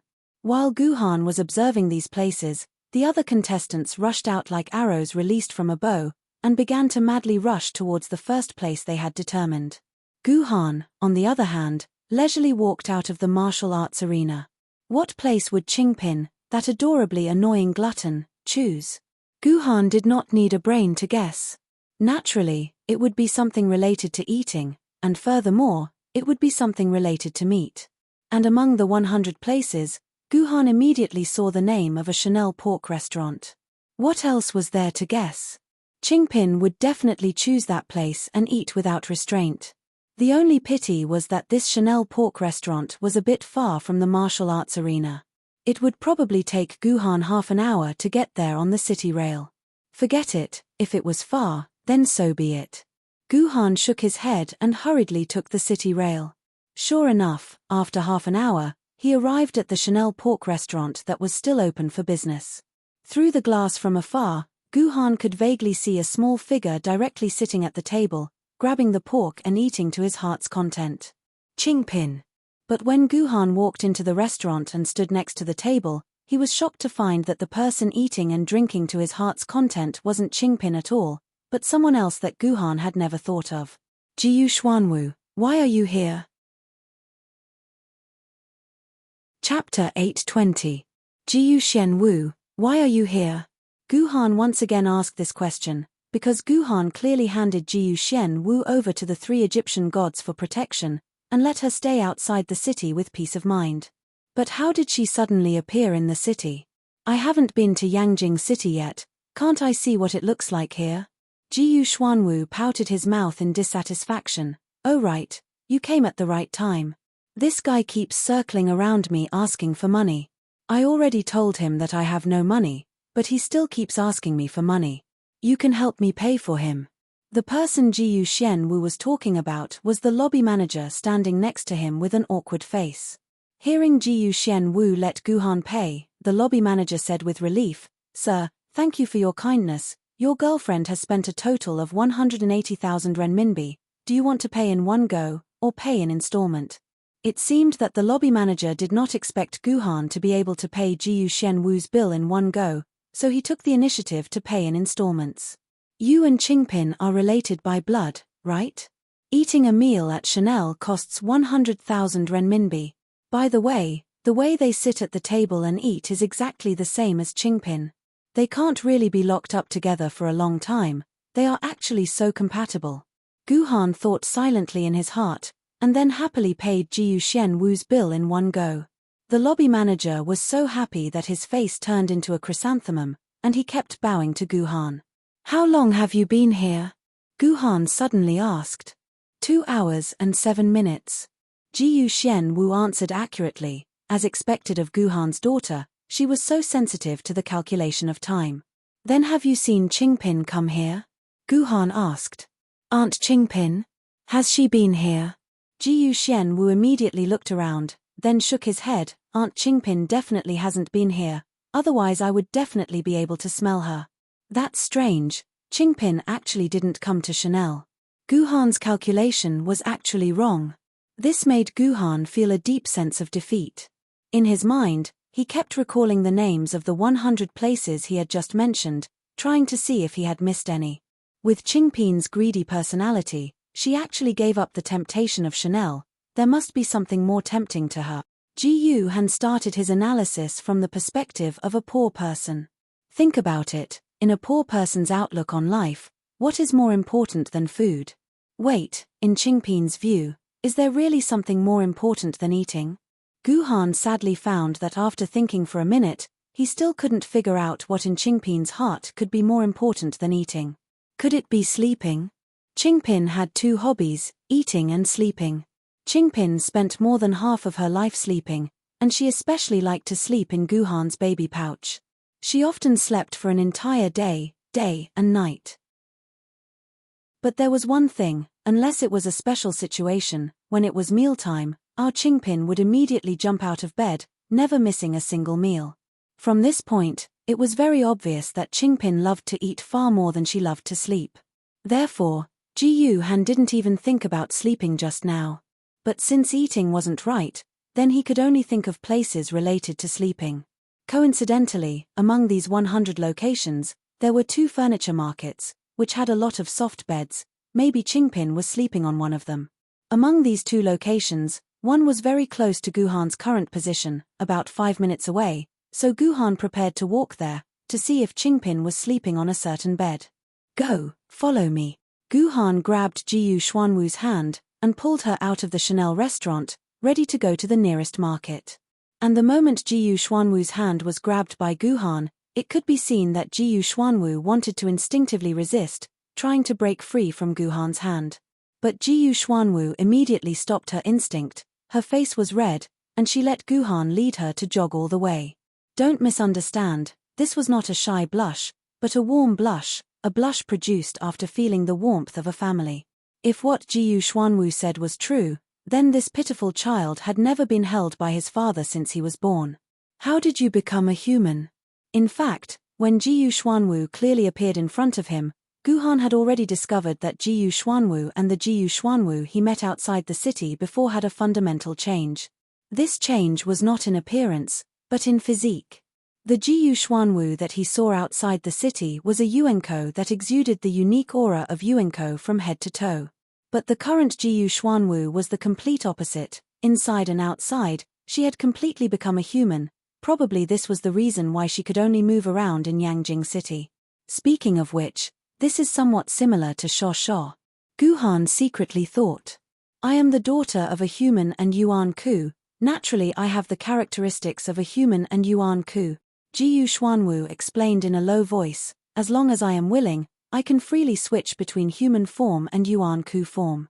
It's just that I can't use any power in human form, otherwise I will immediately change back into Yuan Ku form. That's a bit strange. Hearing Jiyu Xuanwu's explanation, Guhan couldn't help but have some doubts in his heart. Because this was different from the traditional understanding of humans and Yuan Ku mixed blood. For example, Shishui Takahate Rina. She was a combination of Yuan Ku's body and human soul, so a part of her body belonged to Yuan Ku, and the other part belonged to a human, like 2 dumplings put together. However, the Jiyu Xuanwu was different. According to her, her body could freely switch between a human and a Yuanko. When she was a human, she was the same human. When she was Yuan Ku, she was the real Yuan Ku. This was completely different from Shishui. If the previous Shishui could do this, she probably wouldn't be so entangled with her identity. Then how did you enter the city? What about Bast and the other 2? Guhan asked again. The 3 of them aren't of much use. Jiyu Xuanwu didn't hide her disdain for the 3 of them. I only used a small trick, and they went to hide and seek all over the mountain. Guhan was speechless. It was hide and seek again. But things shouldn't be so simple. Among the 3 of them, Isai's and Anubis's intelligence wasn't high, but Bast was very smart. How could she be tricked by Jiyu Xuanwu so easily? There must be a problem here. Although he knew there was a problem, Guhan didn't plan to expose it, and continued to ask, you clearly don't have a personal terminal. The city gate should take you to the personal terminal management office. Although he knew there was a problem, Guhan didn't plan to expose it, and continued to ask, you clearly don't have a personal terminal. The city gate should take you to the personal terminal management office. To enter the city, it wasn't as simple as being a human. There was still a series of tests, the most important of which was to check your personal terminal. If you don't have a personal terminal, you will be taken to the personal terminal management office by the guards. Then, your DNA will be verified there, and your identity will be confirmed. If there's no DNA data in the database, then you will be locked up in the personal terminal management office, and your identity will be more stringent, They must clarify your identity. Therefore, without a personal terminal, and without your DNA in the database, Jiyu Xuanwu should be locked up in the management office, and not wandering around Yangjing City. Who said I don't have a personal terminal? Jiyu Xuanwu raised her hand, and a slightly bulging personal terminal could be clearly seen under her skin. Ding. Would you like to add Jiyu Xuanwu to your contact list? Guhan didn't believe it, and used her own personal terminal to touch Jiyu Xuanwu's personal terminal, and then heard her personal terminal make a notification, asking Guhan if he wanted to add Jiyu Xuanwu as a friend. This meant that Jiyu Xuanwu's personal terminal was a genuine personal terminal, which could explain why Jiyu Xuanwu could enter and leave Yangjing City freely. But then there was a new problem. How did Jiyu Xuanwu get her own personal terminal? Where did you get your personal terminal? Guhan's voice fluctuated. This was given to me by Auntie Qingpin. Jiyu Xuanwu covered her personal terminal and said, "It was given to me by Auntie Qingpin before she left. She said that if I wanted to find her, I could take this thing to Yuzhang City." What the hell is this thing? This personal terminal was actually given to Jiyu Xuanwu by Qingpin?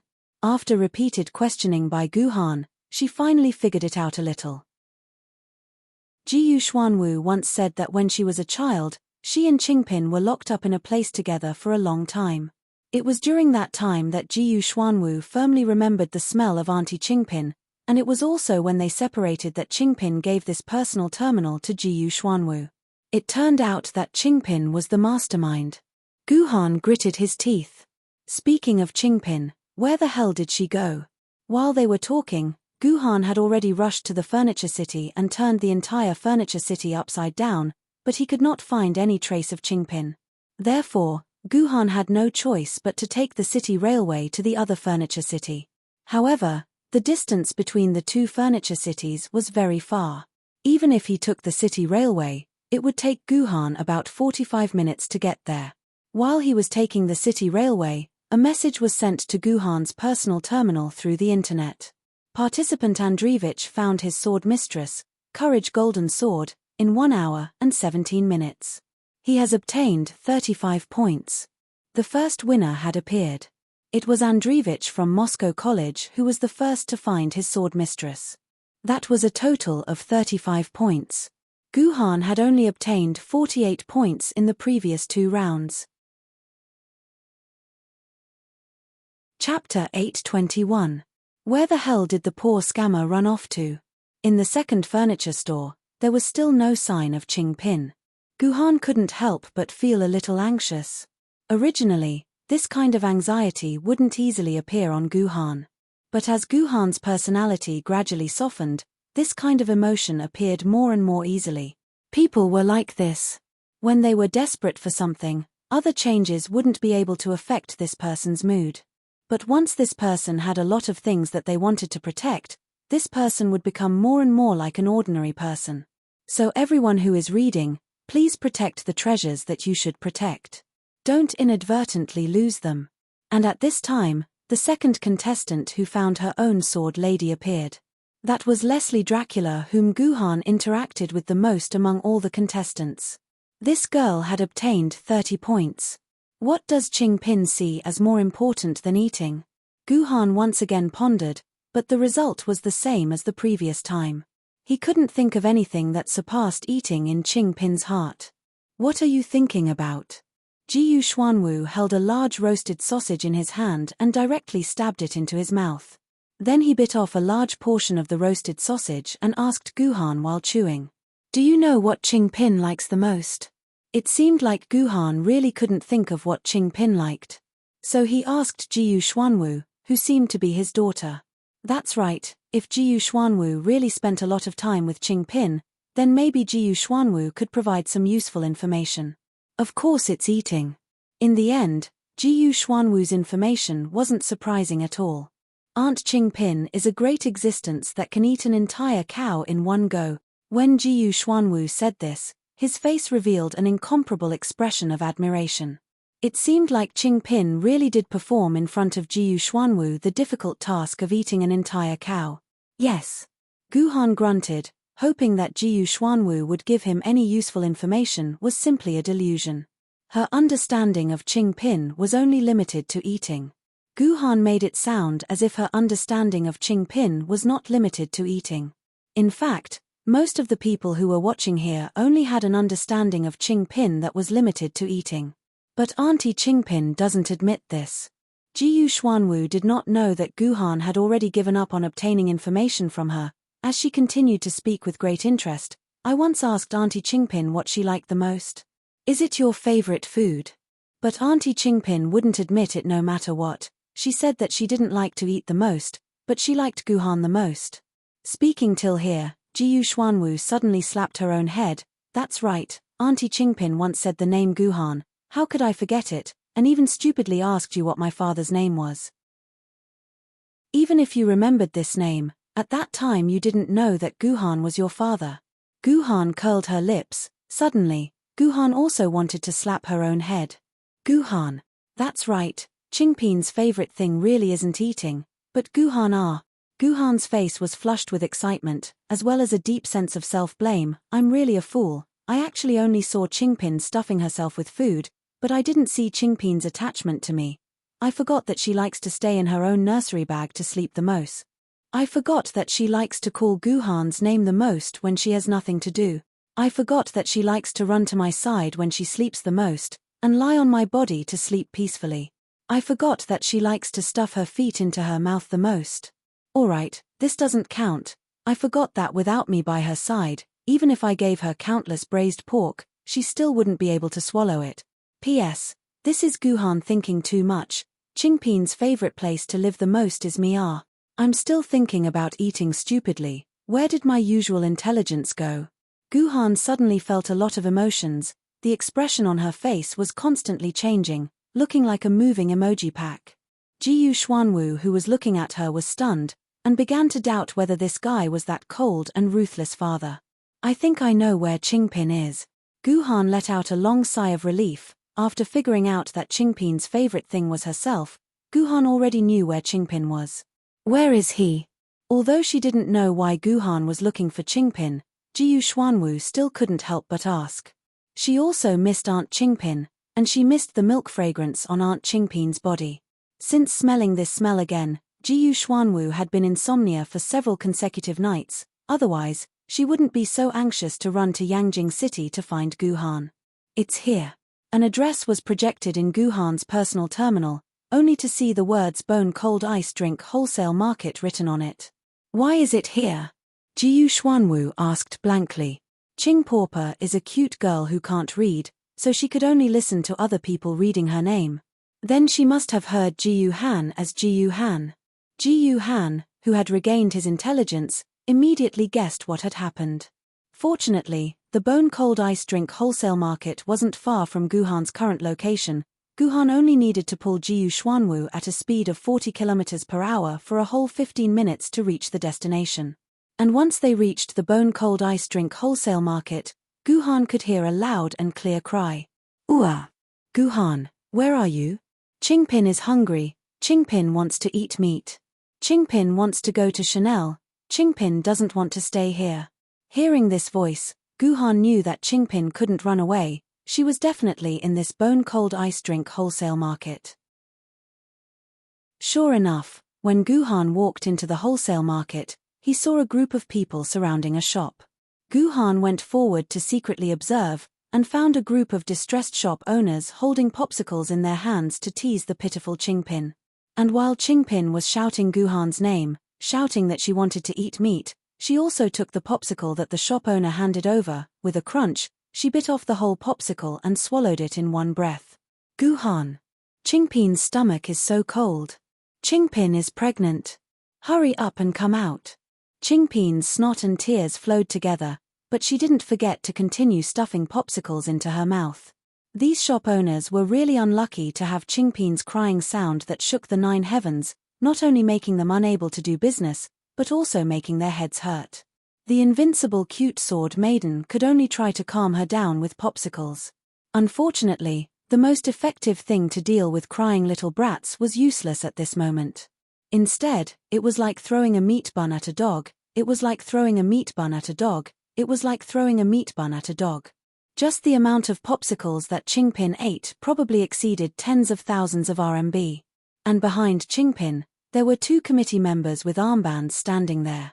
They were responsible for protecting and making sure that the sword maiden didn't run around, but at this moment, their faces, which were usually solemn, had an ashamed expression that made it seem like they wanted to escape.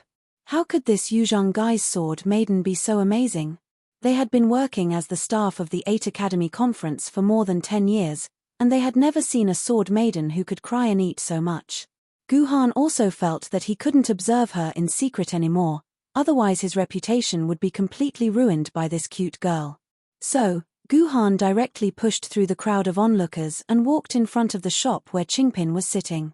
"Lord Guhan, you're finally here." Seeing Guhan's arrival, the 2 committee members finally shed tears of relief and said with great emotion, "Great, they were finally free." Guhan. Seeing Guhan appear, Qingpin immediately threw away the 2 popsicles in her hands and put on an extremely excited posture. Her chubby little feet jumped hard on the shop owner's unlucky freezer, and she directly jumped into Guhan's arms. "Guhan. They're so bad. They lied to me that you're here, they lied to me that there's meat to eat here, and they almost turned me into a popsicle." Guhan. Qingpin rubbed her cold little face against Guhan's face again, and wiped her lips that were covered with cold syrup on Guhan's neck. Then, she wailed pitifully, as if eating popsicles was a very unlucky thing. "Ahem, you actually came here to eat meat?" Guhan's expression was a little ugly. "Yes, yes." Qingpin nodded vigorously, pointed to the 2 embarrassed staff behind her, and said angrily, "I said I wanted to eat meat, but the 2 of them told me to ask you for meat. Then, they said you were here, so I came here." Guhan already didn't know what to say. It seemed that he was just thinking too much, and in the end, he still ended up eating Qingpin's favorite food. "You've already eaten so much cold stuff today, so you're not allowed to eat any more fatty meat, or you'll have a stomachache." Guhan randomly found a reason that mothers often use to reject Qingpin's request to eat meat. "This scammer, don't even think about eating meat for the rest of the day. I'll bite." The angry Qingpin was about to use her teeth to take revenge on Guhan, but Guhan directly stuffed an apple into her mouth. "Good children should eat more fruits," said Guhan. Participant Guhan found his own sword maiden, Qingpin's sword, in 1 hour and 46 minutes, obtained 25 points. Guhan became the 3rd participant to find his own sword maiden. Although he was a little unhappy, the competition still had to continue. So, just as Guhan was about to return to the training field, he suddenly felt a small hand tugging at his clothes. "I finally meet you, Sir Military Governor." Hearing the 2 words military governor, Guhan instinctively turned around and saw a cute black-haired girl wearing a small golden straw hat looking at him with a smile. "I think I've seen you before." Seeing the girl's appearance clearly, Guhan said instinctively, "What a really old-fashioned line. Hihi, long time no see. I'm the true everlasting nation, do you still remember me? A character buried in 650 chapters. Ha ha ha ha, I wonder who still remembers this character." Chapter 822. A long, long time ago. Actually, just a few months ago, when the King Arthur's betrayal dungeon was still being cleared, Guhan had bought 6 tokens of the heavenly sword from the auction house. During this process, Guhan got to know the young mistress of the auction house. Oh, that's not right, the young master, the true everlasting nation. After parting ways at the auction house, Guhan and the true everlasting nation had not communicated in the game. Who would have thought that they would meet again in real life? The true everlasting nation was still dressed as a cute girl in real life. According to the rules of the game, the gender of the game character must be the same as the gender of the character in real life. In other words, the true everlasting nation should also be a boy in real life. Thinking of this, Guhan instinctively took a step back. Logically speaking, it was said that there was a period of time when girls with big dicks were very popular. Even now, there was still the existence of the Big Dicks Divine sect on the internet. However, Guhan guaranteed that he did not have such a preference. But thinking about it carefully, Guhan seemed to be more thorough. After all, there was still the existence of Jiyu Shen fate. "Lord Military Governor, Do you think that Chang Ruo is very strange? Seeing Guhan's reaction, the true everlasting nation could not help but say gloomily, in this world, there are many things that people cannot choose for themselves.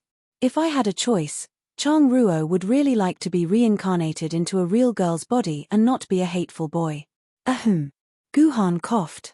This is not your fault, it's the world's fault. But now that medicine is so advanced, you can change your gender. What Guhan said was the truth. Even before the apocalypse, humans had already successfully mastered the technology to change their gender. Now that medicine was even more advanced, other than the fact that they could not give birth, they would be exactly the same as a real girl in other aspects. I am the only descendant of the Chang Ruo family. If I change my gender, then the Chang Ruo family will disappear from this world. Chang Ruo, I cannot be so selfish. The true everlasting kingdom said sorrowfully. It turned out that he had not chosen to change his sex because of his family's inheritance. Chang Ruo family. Guhan muttered to himself for a while. Guhan had heard of the Chang Ruo family before, but their family was not an emperor sword family. In fact, they did not even have an immortal sword rank sword wielder. The founder of the family was merely a spirit sword rank sword wielder. However, Chang Ruo's family head had something that made everyone click their tongues in wonder. This was because every 3 generations, the heir of this family would definitely become a swordbearer, and at the very least, they would become a famed sword-level swordbearer. No one knew the reason behind it, but it had indeed happened. It was precisely because a swordbearer would be born every 3 generations that the Chang Ruo family had never produced any top-notch swordbearers, nor did they have much of a background. However, they were able to continue as a swordbearer family, surpassing many families that had produced immortal sword-level swordbearers. Wait, isn't the Chang Ruo family from London? Isn't Harry Chang Ruo the heir of that family? Could it be? Ji Han carefully looked at the cross-dressing Chang Ruo country. Removing the hair and makeup, wasn't this cross-dressing Chang Ruo country the same Harry Chang Ruo who had just been competing with him for the position of the throne? When did you change your clothes? Guhan asked with a frown. I didn't change my clothes. This is what I'm wearing inside the robe. Speaking up to this point, Harry Chang Ruo suddenly beamed with joy. Isn't this very convenient? As long as the robe shines on my body, I'm a boy. As long as the robe is taken off, I become a cute girl. I wish you happiness. I'll return to the training field first. You can continue looking for your Gryffindor sword. Although Ji Han couldn't accept this idea, this was the freedom of others. Ji Han didn't want to criticize others, so he decided to leave the 36 stratagems. He had to get as far away from Harry Chang Ruo as possible first. Wait, Mr. Military Governor, can you do me a favor? Harry Chang Ruo hurriedly pulled Guhan's hand and pleaded with a kitten-like gaze. I've already looked in 4 places, but I still can't find Gryffindor. I know that Mr. Military Governor is the smartest man in the world. Please help me think where Gryffindor will be. This is your sword mistress. Why are you asking me? Guhan's frown deepened. Who would ask for help from their competitor? Mr. Military Governor. Harry Chang Ruo suddenly hugged Guhan's waist and began to act like a spoiled child. All right. Let go of me first. Guhan was helpless. If he hit a woman on the streets, his reputation in Yangjing would probably be even worse. So, Guhan could only agree to Harry Chang Ruo's request. Show me your 100 locations. Harry Chang Ruo quickly announced the 100 locations that belonged to him. Guhan only took a glance and pointed to a place. Go there and take a look. Gryffindor is most likely there. Cat Paradise. Harry Chang Ruo looked at the location that Guhan pointed out and felt baffled. How could Gryffindor be in Cat Paradise? I've already pointed it out for you. Whether you believe me or not is up to you. I don't care. With that, Guhan pulled Jiu Black Tortoise and disappeared from Harry Chang Ruo's side. After separating from Harry Chang Ruo, Jiu Black Tortoise asked Guhan curiously, why is Gryffindor in Cat Paradise? Because Gryffindor's body is sealed with the soul of a lion. So, Gryffindor's soul is built on the foundation of the soul of a lion. In other words, Gryffindor is a lion. Guhan paused. Lions belong to the feline family. No feline would dislike cat paradise. I think Gryffindor must be having a good time there. Not happy. Qingpin is not having a good time at all. Qingpin poked her head out of the pouch in front of Guhan's chest and stroked her cold belly. Qingpin will never go to Guhan's place again. They're all liars. They've spoiled Qingpin's little belly. Aunt Qingpin, are you pregnant? Gu Black Tortoise tilted her head and looked at Qingpin in the pouch. I remember Aunt Lativa touching her belly like this when she was pregnant. Yes, yes. The poor man nodded his head repeatedly. Then, his chubby face revealed a mysterious expression of "I'll only tell you in secret." It's been 3 months. Shut up. Guhan pressed Qingpin down. This cheater. Strange, where have I seen that swordsman before? With Qingpin's departure, the chilling bone-cold drinks wholesale market gradually regained its peace. Everyone returned to their own shops to continue their business. However, the person on the second floor of the shop muttered to himself with a puzzled look. He had witnessed the entire process from the second floor, and to his surprise, he had seen the sword wielder who had taken the sword Maiden away somewhere before. He looked very familiar. But where have I seen him before? I haven't even stepped out of the shop for a month. The person could not figure it out no matter how much he thought about it.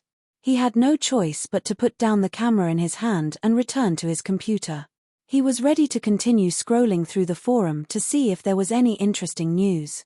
Then, he would brag to some of his familiar friends on the forum or argue with a few familiar opponents. The post in broad daylight, the Exit Management Office publicly posts KB appeared in front of him. Why did this post get pushed to the front page again? Isn't it just KB?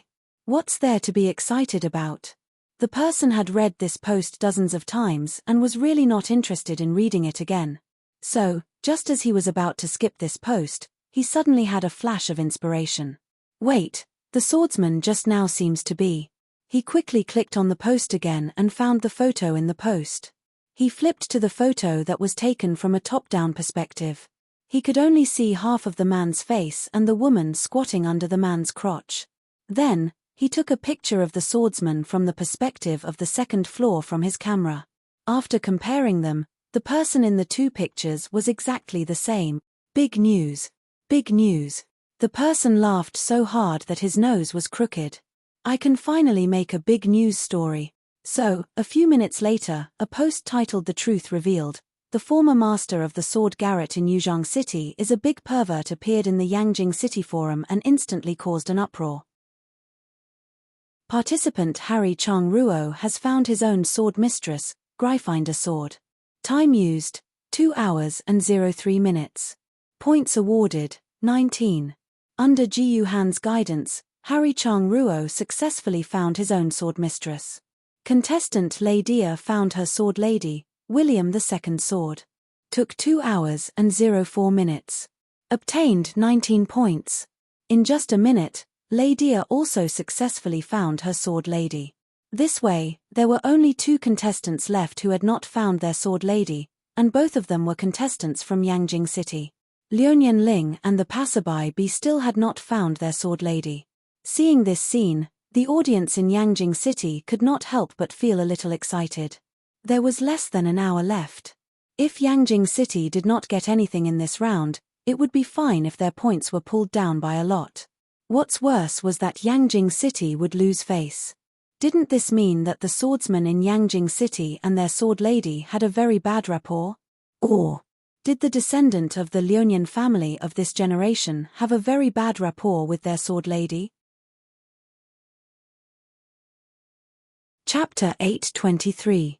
Come to think of it, I still don't know who Liuyan Ling's famed sword mistress is. Just as Guhan was wondering if Liuyan Ling did not know much about her famed sword mistress, his personal terminal rang.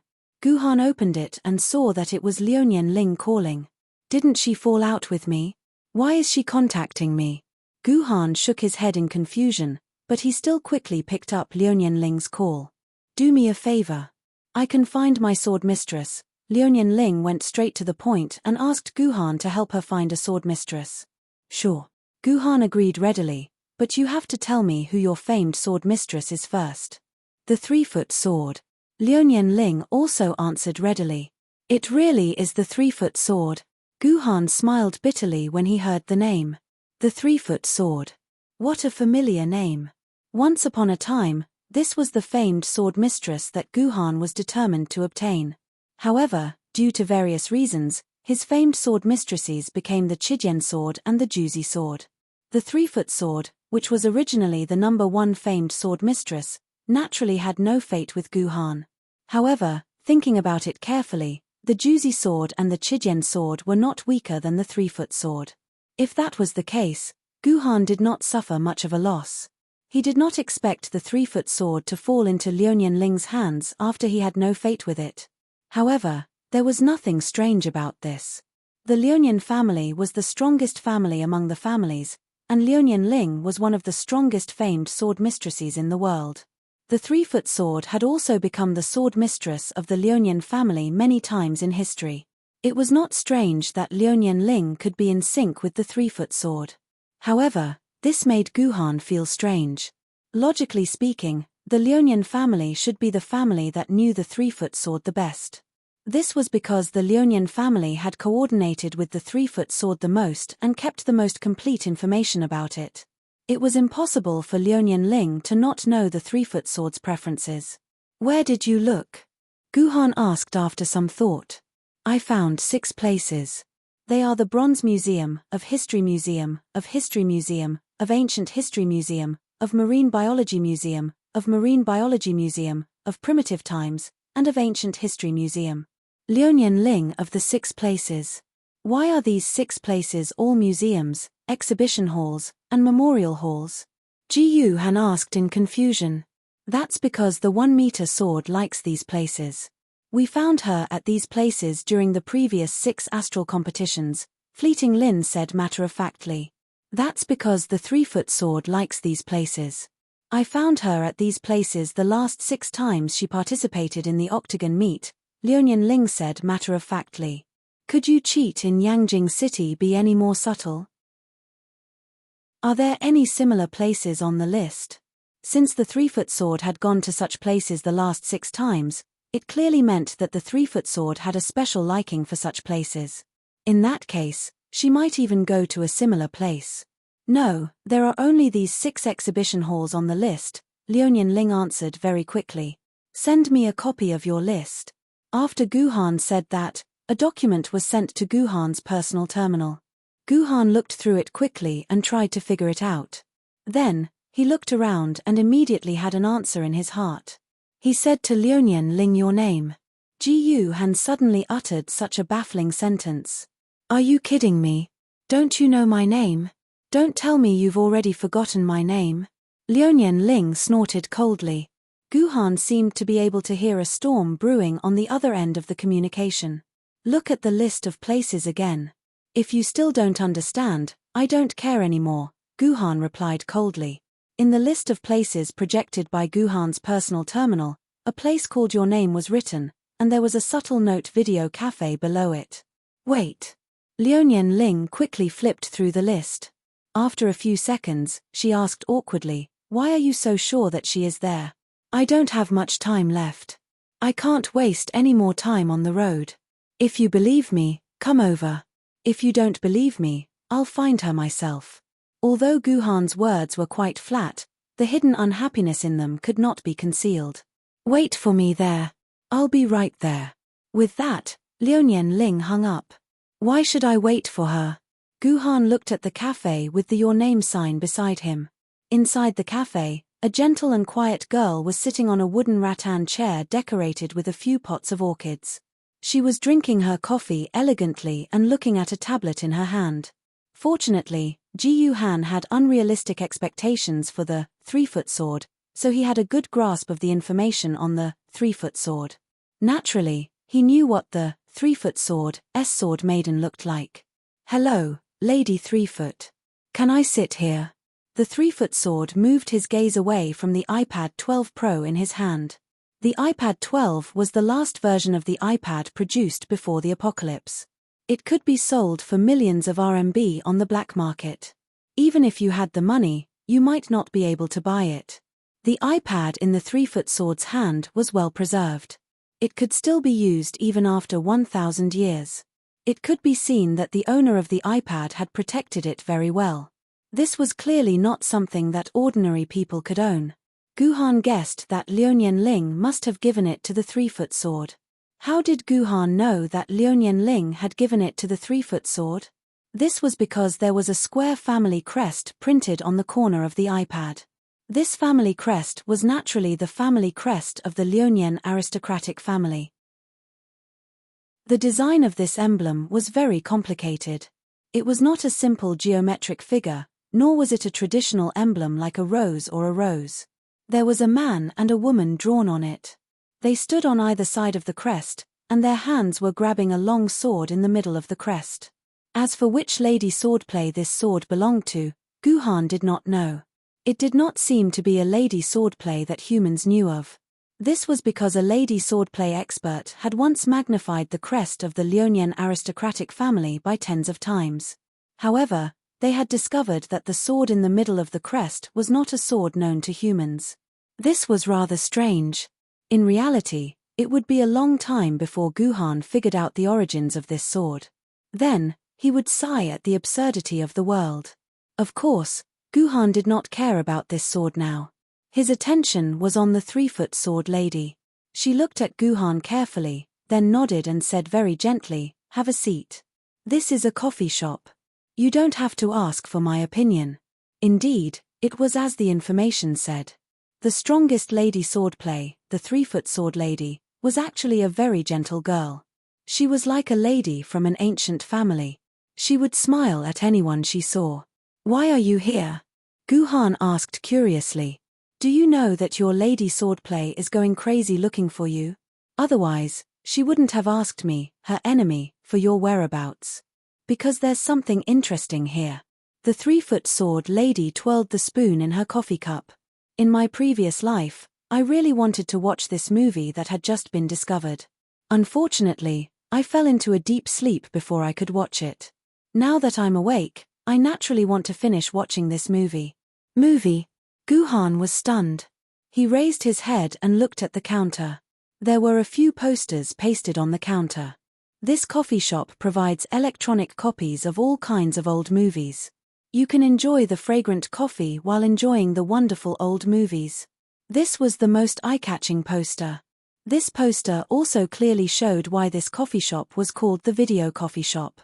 This was because this coffee shop's specialty was to provide copies of old movies to its customers. The second poster said, "Newly rescued old movie. 45% intact. From the classic Before the Apocalypse, Big Fish Begonia. Under a natural disaster, a tragic love story between a man and a fish." There were many other posters pasted beside this poster. They were all information about old movies that had just been discovered. With the continuous excavation of the relics before the apocalypse, many such old movies would be discovered. And this coffee shop could have its own foothold in Yangjing City because it could collect a lot of the latest movies. There were many such posters. Guhan's eyes kept sweeping over them. Finally, he stopped at a poster that was pressed in the innermost by many posters. The content of the poster was not clear. Only the 4 words "your name" were exposed. It was the same as the name of this coffee shop. Guhan knew this movie. When this movie was discovered, it caused a lot of sensation. People were amazed that the animated movie Before the Apocalypse could be so exquisite. Unfortunately, the completeness was not high. About 65% of the scenes could not be played. Therefore, people did not know the story of this movie. This video coffee shop was probably opened at that time. In order to increase its popularity, it took the same name as that famous movie. At that time, the 3-foot sword could only see the name of each location when choosing the location. Therefore, it could be inferred that the 3-foot sword wanted to watch this movie called Your Name. Therefore, he chose this coffee shop. However, why did the 3-foot sword want to watch this movie so much? Guhan was a little puzzled. "I've killed 2 Yuan Kus. One was called San Yi, and the other was called Long." The 3-foot sword's face suddenly showed a touch of melancholy. "Maybe I shouldn't have killed them. They didn't have it easy." Chapter 824. Sir, what kind of coffee would you like? The waitress asked softly as she approached Guhan. The same as this lady. Guhan pointed at the 1-foot sword's coffee. However, upon hearing Guhan's request, the waitress looked troubled. Sir, this lady's coffee is a little special. I'm afraid we can't give it to you. Special? Just as Guhan was about to ask what was so special about it, the 1-foot lady smiled and took out a glass bottle the size of a teacup. It contained a thick, golden yellow liquid. He didn't know what it was. There's nothing special about my coffee. I just added a little of this. I wonder if Mr. Guhan would like to try it. The 1-foot lady shook the glass bottle slightly. The golden liquid seemed to contain some kind of demon. Thank you, 1-foot lady. I, Guhan, will do as you say. Guhan nodded. Mr. Guhan, do you really want to add it? The 1-foot lady opened the bottle, and a thick, bitter smell filled the entire cafe. Just the smell alone made the waitress beside Guhan pinch her nose. Is this bile? Guhan took a sniff and guessed. Mr. Guhan, you have a good nose. The 1-foot sword revealed a surprised expression. She knew that Guhan had guessed the origin of the golden liquid. This is the bile of the world's most poisonous golden boruo snake. A drop of bile tastes like 100 tons of bitter gourds stacked together. Mr. Guhan, would you like a drop? I wonder how much did the 3-Kai goddess add? Ji Han asked. 3 drops. The 1-foot lady raised 3 fingers. 3 drops is too troublesome. Ji Han smiled faintly and snatched the bottle of bile from the 3-foot sword lady's hand. Then, he poured a quarter of the bottle of bile, which was about half the size of a coffee cup, into the cup. He then gestured for the waiter to make him a cup of coffee. It's best for men not to be stubborn. Sometimes, bitterness can kill you. At that time, don't stop drinking after just 1 sip. Don't waste the high-quality bile that the Liu Nian clan painstakingly gathered. The 3-Kai lady was taken aback at first, but then she said indifferently. From her words, she seemed to be a little displeased with Guhan's pretentious behavior. Clearly, she didn't think that Guhan would really drink this cup of coffee with so much golden Borneo snake bile. Guhan smiled and said nothing more. Because no matter how much he said, it would be useless. He might as well drink the entire cup of coffee. Only then would the other party have nothing to say. Soon, this cup of bitter coffee was served to him. Judging from the waiter's expression as if his mother had died, the taste of this cup of coffee must be indescribable. Guhan took the coffee and poured it into his mouth without hesitation. As soon as the coffee entered his tongue, a bitterness that made his nerves tremble spread throughout Guhan's body. Guhan's hand trembled as he held the cup of coffee. It was as if he would spill the coffee on the table if he wasn't careful. Don't be too stubborn, the 1-foot lady reminded gently. However, Guhan was unmoved. He tilted his head back and poured the coffee into his stomach. Sigh. The 1-foot lady sighed, then said to the waitress, Miss, please call an ambulance and send this gentleman to the hospital to have his stomach pumped. There's no need. The taste is a little bitter, but it's not enough to kill me. Guhan waved his hand. Although there were a few drops of sweat on his forehead and his body trembled from time to time, it was obvious that Guhan was fine. You're amazing. The 3-Kai Empress was convinced this time. She then nodded and said, even I, the 3-Kai Empress, would only dare to drink 3 drops of this golden ripple snake's bile. Mr. Ji Han, your pain tolerance is truly beyond imagination. This little girl admires you. I admire you. This is also from training. Guhan smiled nonchalantly. Lady, you must know that snake gall can improve one's eyesight. When I was young, I needed a pair of good eyes when I practiced martial arts. Thus, I ate 3 raw snake galls every day to develop this pair of eyes. A little bit of bile is nothing to me. I see. The 1-foot lady nodded, then looked into Guhan's eyes. May I know why Mr. Guhan is looking for this little lady? It can't be that you just want a cup of bitter coffee from this little lady, right? I want to ask you a question. Since you're Ling's sword maiden, you must know what happened to Ling recently. Please don't misunderstand, I'm not interested in Ling's private life. I only want to know why Ling suddenly hates me so much. Guhan finally asked this question. Originally, Guhan didn't want to ask this question, because Guhan didn't think that Liuyan Ling was that important to him. However, Guhan still asked this question in the end. This was the first time Guhan couldn't control his mouth. The 1-foot lady seemed to be hesitating whether to answer Guhan's question. However, at this moment, the infant pouch in front of Guhan's chest suddenly began to move. What good food are you eating? Why don't you ask Qingpin to come with us? The poor man used his hands and feet to climb out of the incubator bag and onto the table. Then, he saw that there was still half a bottle of golden boruo snake bile left on the table. This resplendent color was extremely tempting, as if it was a rare delicacy in the world. You're all bad people. If I don't ask Qingpin to drink something delicious. Qingpin also wants to drink a mouthful. After saying that, Qingporpa grabbed the bottle of golden rippling snake bile at lightning speed and gulped it down in one gulp. This unlucky child's appetite was really big. Good times.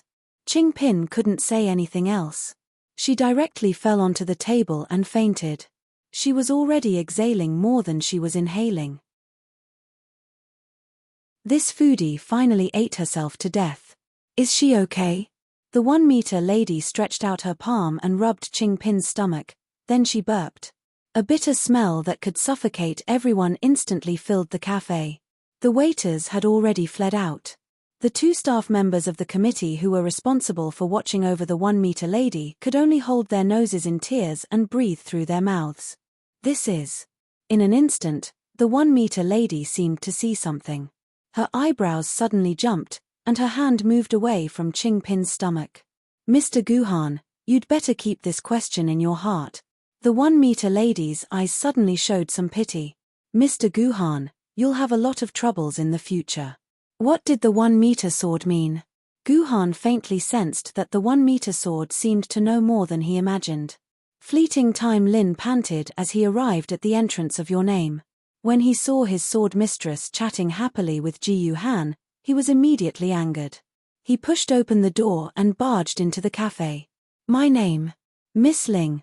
Hurry up, enter the data. It'll be 2 hours and 34 minutes in 10 seconds. The 2 staff members standing next to the 1-meter lady heaved a long sigh of relief. Then, they quickly connected to the committee's computer and entered the message that Liuyan Ling had found her sword maiden.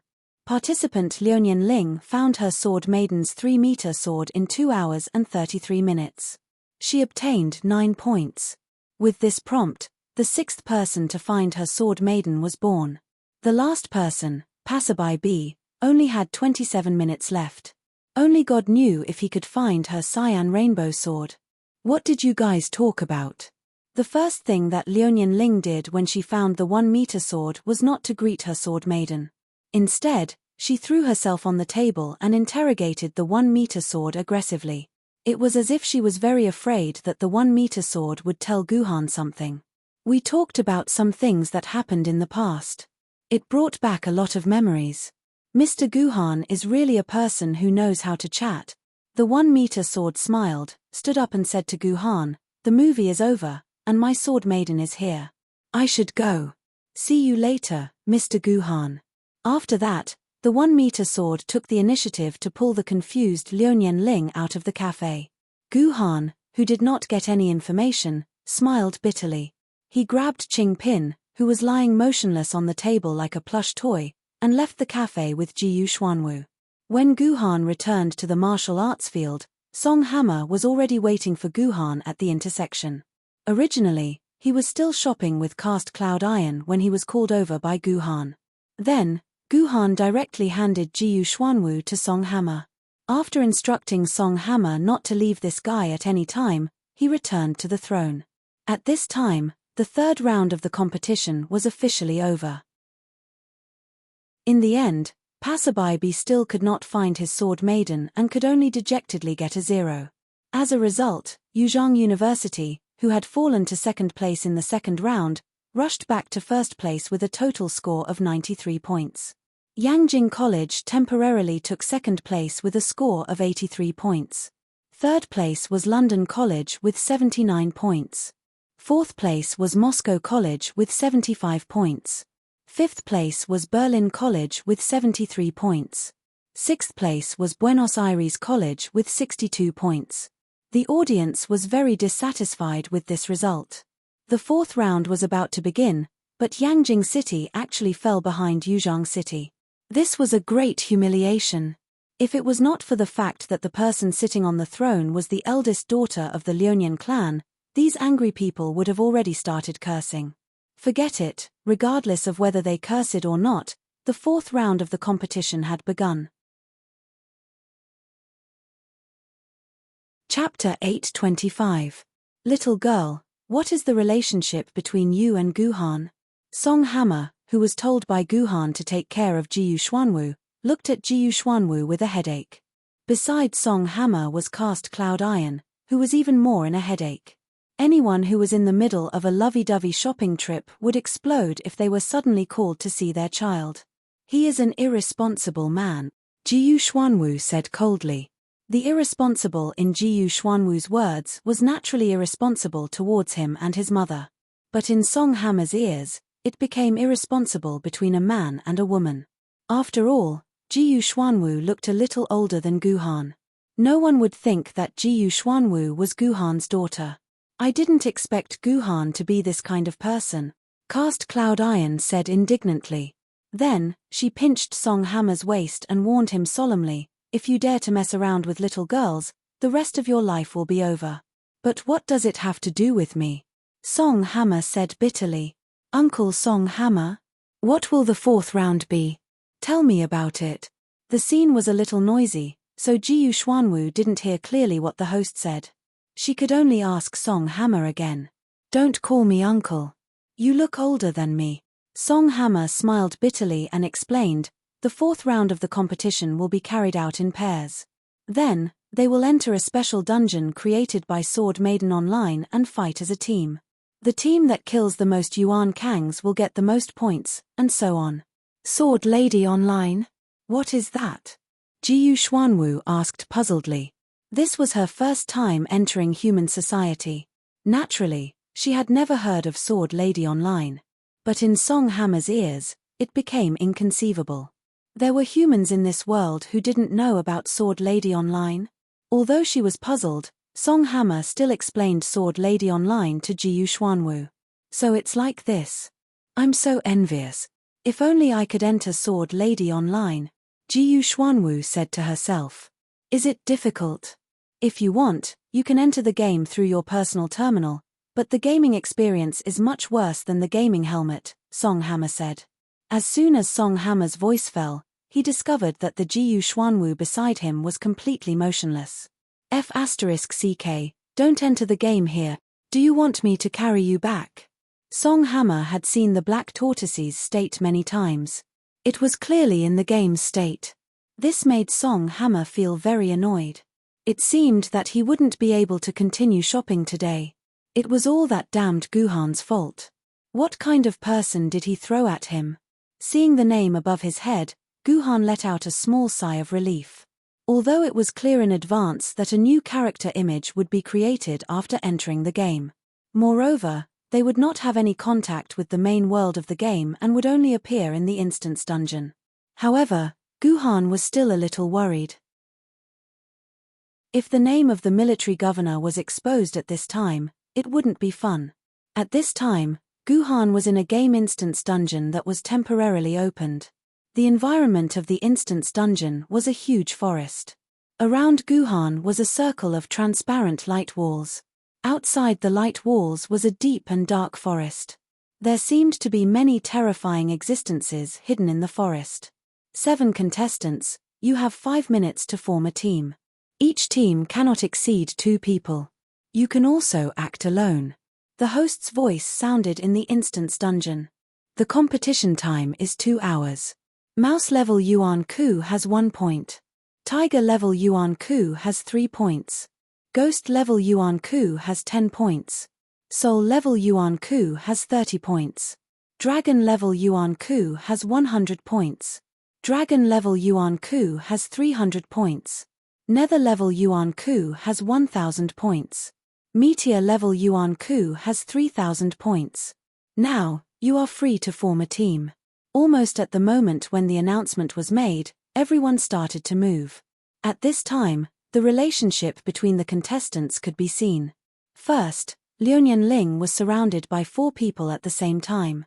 Except for Andreevich, almost everyone appeared next to Liuyan Ling, including Harry Chong Ruo, who had tried to get close to Guhan before. He also appeared next to Liuyan Ling, hoping to form a team with Liuyan Ling. Liuyan Ling shook her head. Then, she grabbed Passerby B's clothes and took a step back, indicating that she would form a team with Passerby B, who also belonged to Yangjing Academy. This seemed to be a very normal choice. Wasn't it normal to form a team with a classmate from the same academy? But in fact, this was an abnormal choice. According to past experience, the strong would only form a team with the strong, and wouldn't care about the fact that they belonged to the same academy. So, normally, Liuyan Ling's best choice should be to form a team with Andreevich or Guhan. Even if Andreevich and Guhan didn't take the initiative to look for her, there were still Leslie Dracula and Harry Chong Ruo. No matter how one looked at it, they were stronger than the weakest Passerby B. But since Liuyan Ling had quit, Guhan and Andreevich seemed to be the best people to hug. But unexpectedly, everyone went to Andreevich, and no one came to look for Guhan. Although Guhan didn't care about forming a team with him, it was still a very uncomfortable thing to be ignored like this. In the end, all 3 teams were formed. Liuyan Ling formed a team with Passerby B. Harry Chong Ruo and Leslie Dracula formed a team, Lady and Andreevich formed a team, and Guhan formed a team all by himself. Although Guhan didn't understand it at first, he immediately realized that the reason why these people didn't choose to form a team with him was probably because of his Yuzhong University's ranking on the scoreboard. The points produced by forming a team were shared by the team members, which meant that the number of kills of 2 people in the team was shared by both parties, which was equivalent to having 2 people's kill points. The final points obtained after the competition were divided by 1,000, and the final points would be added to the points obtained before the competition, becoming the overall score of the 4th round. The 4 people in the bottom 4 of the overall individual kill score would be eliminated. If Guhan formed a team and obtained double the kill points, no matter how one looked at it, Guhan's first place would be unbreakable. Only by isolating Guhan and preventing him from sharing the points of his teammates could he possibly surpass Yuzhong University's first place. Let the competition begin. As soon as the host gave the order, everyone rushed out like arrows. They tacitly went in different directions to avoid encountering each other during the battle, which would cause some inexplicable conflicts. Guhan chose the west direction alone. The forest in this dungeon was filled with trees that were more than 20 meters tall. The lush branches and leaves covered the sky tightly, and the hot and bright sunlight became dim when it shone under the trees.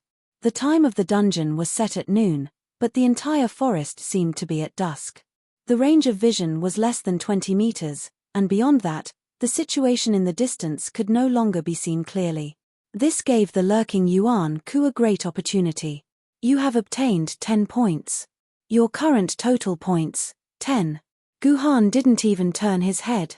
He took out his juicy sword and slashed behind him. A system notification sounded in his ears, and he obtained 10 points just like that. The one who ambushed Guhan was a spotted leopard. Hiding in the darkness of the tree trunk, it was very confident. It felt that as long as it jumped out at lightning speed and used its sharp claws to gently slash Guhan's neck, it could take away Guhan's life. Unfortunately, it didn't know that Guhan had already sensed its existence the moment it took its first breath. This spotted leopard was only a ghost-grade Yuan Ku. Naturally, it couldn't withstand a single slash from a top-famed sword-grade swordmistress. It was directly slashed in half by the juicy sword and then absorbed by the dimensional vortex. Although the spotted leopard was dead, its death became a signal. Immediately after the spotted leopard, hundreds of spotted leopards suddenly jumped out from various parts of the forest. All of their sharp claws had one target, Guhan's neck. They wanted to cut open Guhan's neck. There was nothing to go into detail about the battle. Not to mention hundreds of spotted leopards, even if millions of them pounced at him at the same time, Guhan probably wouldn't care. After all, millions of spotted leopards couldn't attack Guhan at the same time. In terms of attack area, at most 6 or 7 spotted leopards could attack Guhan at the same time. This gave Guhan a chance to perform. Every time Guhan's sword flew up and slashed several spotted leopards in half. Then, the dimensional vortex grew larger and larger, continuously absorbing these pitiful spotted leopards' corpses.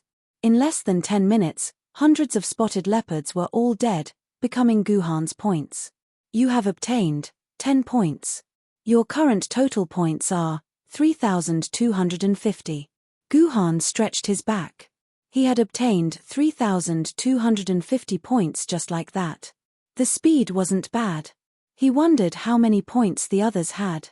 According to previous competition practices, this wave of spotted leopards should have been deliberately spawned for the contestants to be at the bottom. That's why the other teams also encountered this wave of spotted leopards. Apart from Liuyan Ling, there should still be half of the others left. Guhan guessed. It was impossible for the others to have such a terrifying killing speed as Guhan. So what was the truth? On the eastern battlefield, Leslie Dracula and Harry Chang Ruo's team had only killed a little more than 100 spotted leopards. On the other hand, Liuyan Ling and Passerby B's team had already killed all the spotted leopards just like Guhan.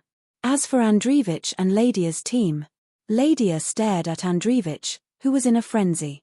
Electric arcs constantly flashed around them. Unexpectedly, a spotted leopard turned into a corpse in an instant. Andreevich had actually killed all the spotted leopards by himself. Chapter 8:26. Each contestant didn't know the accumulated points of other contestants. But the audience sitting in the stands and watching the live TV could know the points of other contestants. Because a scoreboard had been hung on the TV screen, and the person in first place had 16,272 points. This score was naturally not Guhan's, but Andreevich's. In an hour, he had accumulated almost double the number of points that Ji Yuhan had.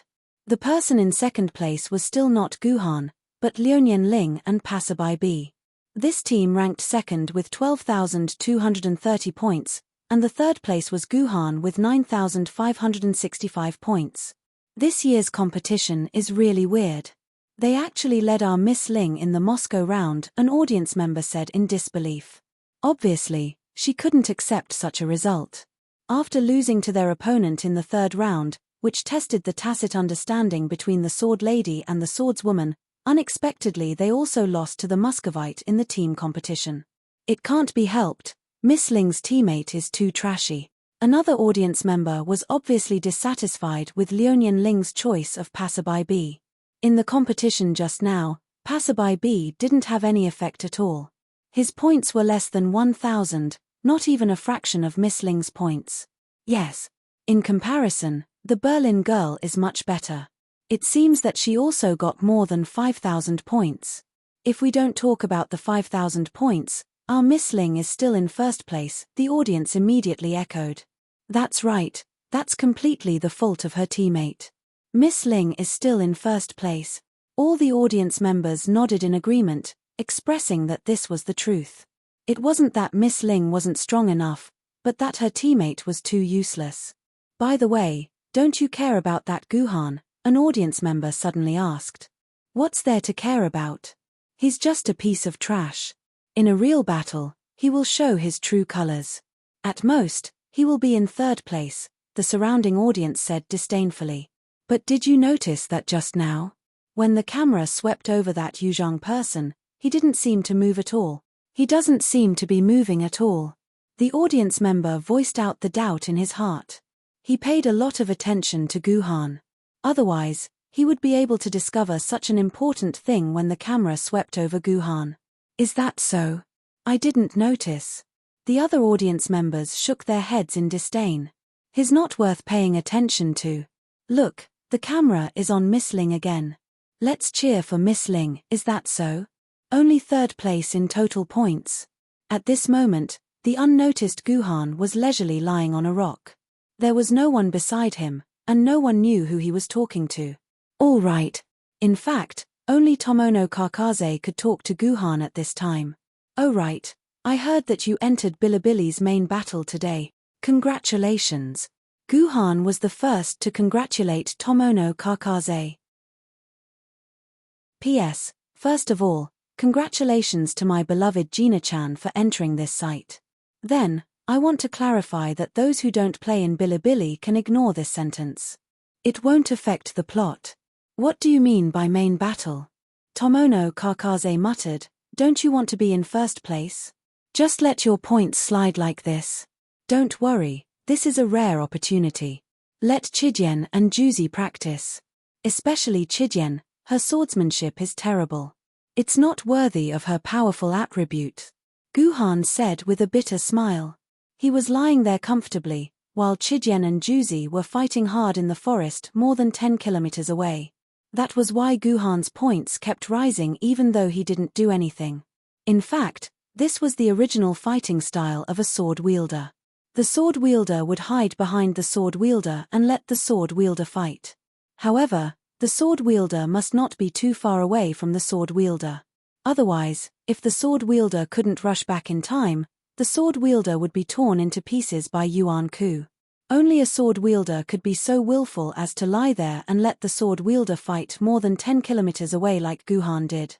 This was because only a sword wielder could lift a sword wielder and fight by himself without revealing any sword marks. Although the boulder that Guhan was lying on was clean, not a single drop of blood could be seen.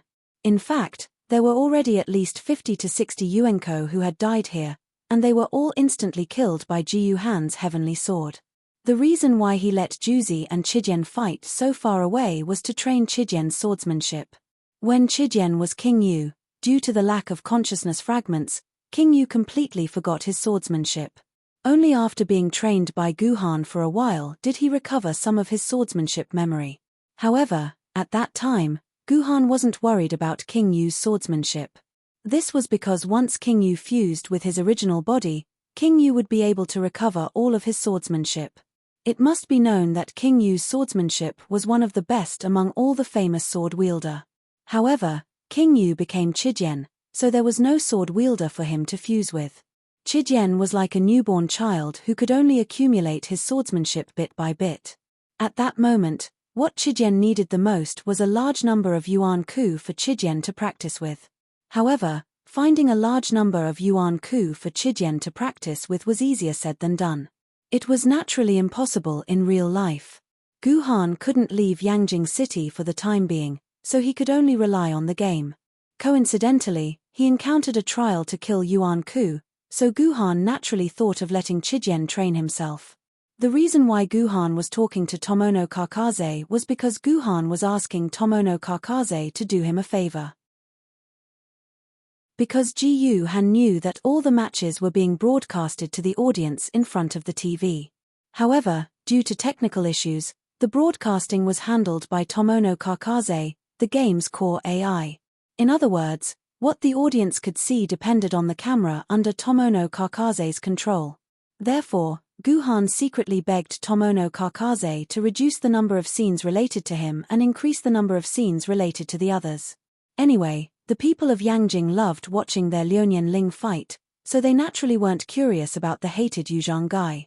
This wasn't a difficult task for Tomono Kakaze, so she easily accomplished it. Therefore, in the hour-long battle, Guhan's scenes were only shown for less than 3 minutes. However, just as Guhan predicted, the audience in Yangjing City didn't notice anything strange. Another hour. Guhan looked at the difference in points and smiled at Tomono Kakaze. It won't be a problem to catch up in an hour. An hour's time? After an hour, the difference between you and the first place will increase to about 18,000 points. Are you sure you can catch up to 18,000 points in an hour? Tomono Kakaze asked with uncertainty. Oh right, don't expect me to open the back door for you. I can't change Yuan Ku's attributes. Otherwise, Xian will lock me up immediately. I don't need you to help me change Yuan Ku's attributes. That isn't my style, Guhan's. All I need is for you to tell me which area has the highest concentration of high-ranking generals. A meteor rank Yuan bandit is worth 3,000 points. As long as I kill 6 meteor rank Yuan bandits, won't my 18,000 points catch up? That's true, if you have your new Blade Master. Tomono Kakaze didn't continue. Thinking about the new famed sword Blademaster Chijin that Guhan obtained, Tomono Kakaze couldn't help but feel a chill. After discovering the Juzi sword, Tomono Kakaze was shocked by its attributes. Then, she started to wonder who should be first between the Juzi sword and the 3-foot sword. But now, Tomono Kakaze didn't have to wonder anymore.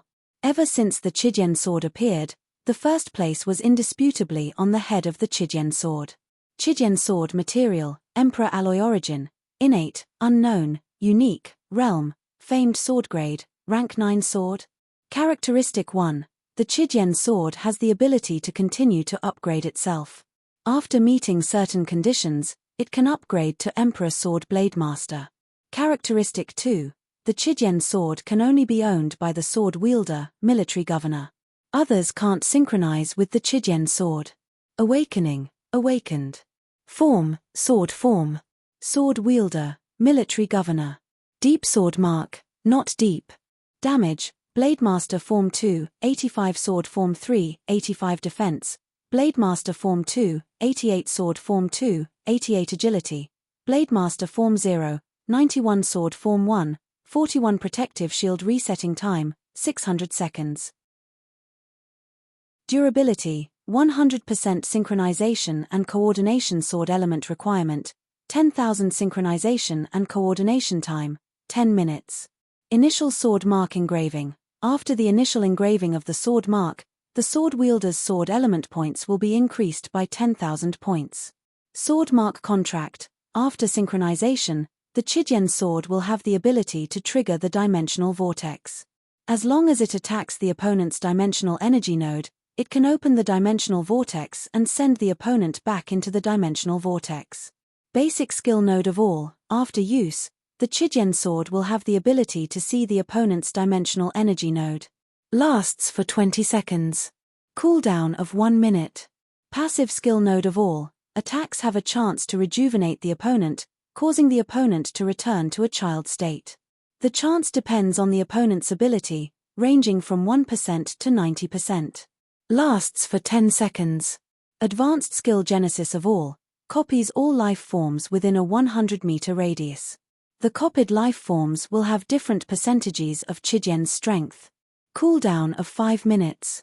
Ultimate skill Chijin God. After use, the Chijin sword will have the ability to become a god. It can deify the target within the range and increase one of its attributes by 100 times. Lasts for 15 seconds. Cooldown of 10 minutes. Sword Mark Restraint Twin Juzi. When fighting with the Juzi sword or under the same sword wielder, both sides' attributes will be increased by 100%. Turn enemy into friend. When fighting with the past water sword or under the same sword wielder, all of the enemy's attributes will be decreased by 100%. Double Emperors in the air. After the Chijin sword evolved into an Emperor sword, it will be unsealed. When wielding the Shenyuan sword, both sides' skills will be increased by 400%. Chapter 827. To be honest, when Guhan saw the attributes of Chijin's sword, his worldview was almost overturned. First of all, the 3 basic attributes of Chijin's sword were 2 times higher than Juzi sword, the defense was exactly the same as Juzi sword, and the agility was also 2 times higher than Juzi sword. If Juzi sword's 3 dimensions were still in the lower middle range among the spiritual sword maidens, then Chijin sword's 3 dimensions were already among the best among the spiritual sword maidens. And the ability of the dimensional vortex that appeared in the previous battle was also confirmed. Just as Guhan guessed, as long as he could find the opponent's dimensional energy node and then hit this node, then Chijin's sword could directly open the dimensional vortex and send this guy back to his original dimension. Unlike other skills of Chijin's sword that required probability to be triggered, the skill brought by this sword mark contract was 100% triggering. As long as the triggering conditions could be met, then even if it was a prime val level 2 Yuan Ku, he would probably be sent back by Chijin's sword. This was just an inference based on the attributes in the game. As for the truth, it still needed to be proven in a real battle. However, before Guhan became an immortal sword-level sword wielder, he did not have the guts to fight with a prime val level 2 Yuan Ku. As for the 4 skills of Chijien's sword, each was stronger than the other. Not to mention the basic skill, Node of All Things, this was the first basic skill that Guhan had seen that existed to assist in the sword mark contract. With this skill, the node of the dimensional energy no longer needed to be perceived by his own feelings, but could be seen directly with his own eyes, which greatly increased the usability of Chijien's sword mark contract. The passive skill, Starting of All Things, had a chance of returning the opponent to a childhood state. Thinking about a powerful Primeval level Yuan Ku suddenly becoming a fragile baby, it was a very terrifying thing to think about. The advanced skill, Starting of All Things. He didn't know if this skill could copy the Primeval level Yuan Ku. If it could, then Chijien's sword was really heaven-defying. As for the last ultimate skill, it could increase the effect of a skill of a friendly target by 100 times. Not to mention others, if it could be improved on Chijien's sword's own advanced skill. Did it mean that he could copy 100 Primeval level Yuan Ku? The final sword Scar Fetters. This was probably the only sword Scar Fetters that could be activated among all of Guhan's sword maidens. Guhan's other sword maidens' sword scars had nothing to do with Guhan. Only the starting point sword seemed to be because it was a sword maiden that Guhan had personally created, so the target of the sword mark was actually the sword maiden that Guhan already had. For example, when Chijien and Juzi fought together, both of their attributes increased by 100% at the same time. In terms of attributes, they had truly reached the strength of a spirit sword level sword wielder.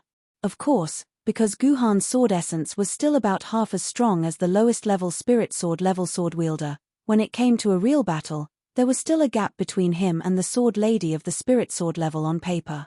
However, all of the above points added together could not compare to the starting point. The peculiarity of its characteristics. First of all, there were these 2 question marks. It seemed that even Tomono Kakaze could not figure out the attributes of Chijien's sword, so she could only use these 2 question marks to express it. According to the information that Guhan had personally asked Tomono Kakaze suspected that Chijien might belong to a brand new kendo that had never been discovered by humans. Therefore, she could not name this kendo at all. However, Tomono Kakaze suggested to Guhan to let Guhan apply to the sword committee for a more detailed appraisal of Chijien's sword, so that they could get the attributes of Chijien's sword more accurately. In this regard, Guhan expressed a very clear refusal, and sincerely begged Tomono Kakaze to keep the attributes of Chijien's sword's appraisal strictly confidential, and not to upload them to the sword committee. In this regard, Tomono Kakaze could only say very apologetically that every year, the people in the management office would forcibly extract all the data in the game for testing, so at most 1 year later, Chijien's sword's attributes would be exposed. And once Chijien's sword's attributes were exposed, the fact that Tomono Kakaze deliberately concealed Chijien's sword's attributes would also be exposed, and then Tomono Kakaze would be in a very dangerous state. But fortunately, because the appraisal of Chijien's sword was done in this temporarily established dungeon, Tomono Kakaze could only apologize. This temporarily established dungeon was completely constructed by Tomono Kakaze, and Tomono Kakaze had 100% power here. When the dungeon ended, Tomono Kakaze would also clear all the data of this dungeon to 0. As long as Tomono Kakaze fused Chijien's sword's data with the dungeon's data and cleared it together, no one would suspect anything. But this was only limited to this temporarily established dungeon. Tomono Kakaze very clearly warned Guhan that he must not allow Chijien's sword to officially enter the world of Sword Maiden Online, or else Tomono Kakaze would have to report the data of Chijien's sword committee to the sword committee. After listening to Tomono Kakaze's words, Guhan felt very lucky that he did not enter the game after returning to Yangjing City. But to be honest, if it wasn't for Gensu Oral Solution and Yi Qing's hidden foreshadowing, then Sword Maiden Online really wouldn't be that attractive to Guhan, unlike at the beginning, when it was the game that brought new hope to Guhan. Back to the issue of the inexplicable characteristics of Chijien's sword, other than the 2 question marks, Chijien's sword actually had 2 sword principal characteristics. This was a special honor that only Emperor swords and Fairy swords could have, because only Emperor swords and Fairy swords could have 2 sword principal characteristics. If there were other sword maidens who were the same as Chijien in terms of dual characteristics, then the specific contents of these two characteristics were unparalleled in the world and could only be found in Chijian. First of the characteristics, Chijian's sword actually had the ability to evolve from a famous sword-level sword maiden to an emperor sword-level sword maiden. Just by thinking about it, one would know that this was a very terrifying thing. This was because Chijian's sword occupied Guhan's famous sword-level sword mark. If after Guhan became an emperor sword-level sword wielder, Chijian's sword would evolve into an emperor sword-level sword maiden. Wouldn't that mean that Guhan could have two emperor sword-level sword maidens at the same time? This could be seen from the third sword scar at the starting point. The sword scar fetters, which was called Twin Emperors in the Sky, was written strangely. Normally, sword scar fetters would say, when fighting with a certain sword lady or when fighting with the same sword wielder, a certain attribute would be increased.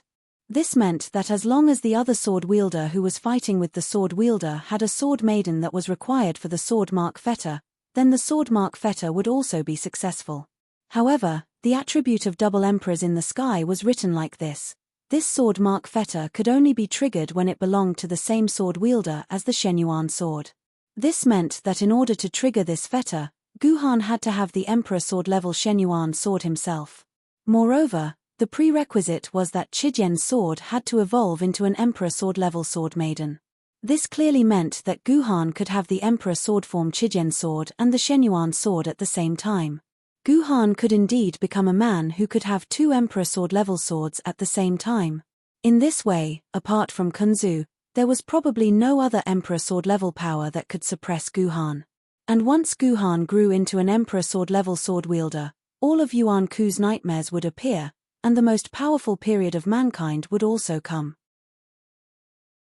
From this point of view, even if the world's #1 sword maiden was placed on Chijian's sword's head, it was also a matter of course. If the first characteristic was the characteristic that made Chijian's sword the world's #1 sword maiden, then the second characteristic of Chijian's sword was the characteristic that made Chijian's sword fall into the mortal world. Only Guhan could synchronize and coordinate it. When Guhan was alive, Chijian's sword was the world's #1 sword maiden. However, once Guhan ascended, Chijian's sword would probably become the world's most expensive piece of trash, and could only be placed in the Guhan Jendi Museum for future generations to admire. What should I do? If I die, you'll fall into a deep sleep forever. An hour ago, after Guhan had seen Chijian's sword's attributes clearly, he had asked Chijian's sword this question. I'll ascend with you. If God doesn't allow it, then I'll go by myself, was Chijian's sword's answer, and the determination it displayed made Guhan's heart tremble. From what Chijian's sword had said, if he was going to die, then she would break herself and follow Guhan. Why bother? The heaven-reliant sword in Jiyu Han's hand stabbed to the left, and an assassin wearing black knight clothes with a dagger in his hand suddenly appeared in the empty space. This assassin was Yuan Ku's assassin, organized by the old man in the mountain. He used invisibility to launch a sneak attack on the swordsman. Unfortunately, his footsteps were not light enough, and Guhan saw through his trick and killed him with a single slash. After killing the assassin, Guhan looked at the time again. There was only 1 hour and 10 minutes left until the end of the competition. It's time to meet up with Chijian's sword and the others. Guhan climbed up from the rock and slowly walked toward the depths of the forest where Chijian's sword and Juzi were. All right, the competition will end in an hour. Now, our Miss Ling is far ahead and has basically secured her victory. Let us congratulate Miss Ling. In the live broadcast of the television station, the host no longer cared about being impartial and objective. He directly started to celebrate Liunian Ling's victory. This was because Liunian Ling, who had been trailing behind Andreevich an hour ago, had completely overtaken Andreevich. Her points had reached a terrifying 58,650 points, and she was almost 18,000 points ahead of Andreevich. The reason for this was that Liunian Ling, who had been using the 3-foot sword normally in the previous hour, had finally used the 100 million sword technique when she was surrounded by a large group of Nether Yuan Ku. In just 5 minutes, she had killed all the Nether Yuan Ku, and her points had increased by 25,000. She had overtaken Andreevich. However, the host did not seem to notice that the points of Jiyu Han, who was in third place, suddenly jumped from his original 19,840 points to 22,840 points, increasing by 3,000 points in one go.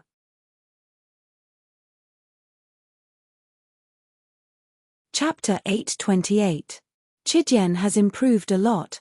When Guhan rushed to the battlefield where Juzi and Chijian were fighting, he was pleasantly surprised to find that Chijian's swordsmanship had improved significantly. Although it had been trained by Guhan, it had to be admitted that Chijian's swordsmanship was still a little rigid. It was inflexible and didn't have its own comprehension. To put it simply, Guhan taught Chijian how to practice, and Chijian rarely added his own ideas. However, at that moment, Guhan could see many things that belonged to Chijian from its swordsmanship. This meant that Chijian was improving, and the improvement was huge. It was like sitting in an F1 car. In just 2 hours, Chijian had made progress that was equivalent to 3 months of Guhan's. Could it be that after changing bodies, Chijian's swordsmanship talent improved as well? Guhan guessed inwardly. Or perhaps it's because of its soul. Chijian was only a consciousness fragment previously, and it had deliberately concealed all memories related to swordsmanship. Therefore, it's reasonable that its swordsmanship cultivation speed wasn't fast. But now that Chijian's soul has been completely restored, its swordsman-related talent has returned. While Guhan was thinking about this, Chijian had already killed a dragon-grade Yuan Ku. This dragon-level Yuan bandit was considered an above-average opponent among all the dragon-level Yuan bandit. An ordinary famous sword-level sword mistress would need around 10 minutes to kill this dragon-level Yuan bandit if their attributes were not countered. But now, Chijian had only used 5 sword strikes to kill his opponent. However, there were still some shortcomings. Guhan's order was for Chijian to directly attack the opponent's dimensional node as much as possible. That way, it could directly open a dimensional vortex and send the opponent home with 1 strike.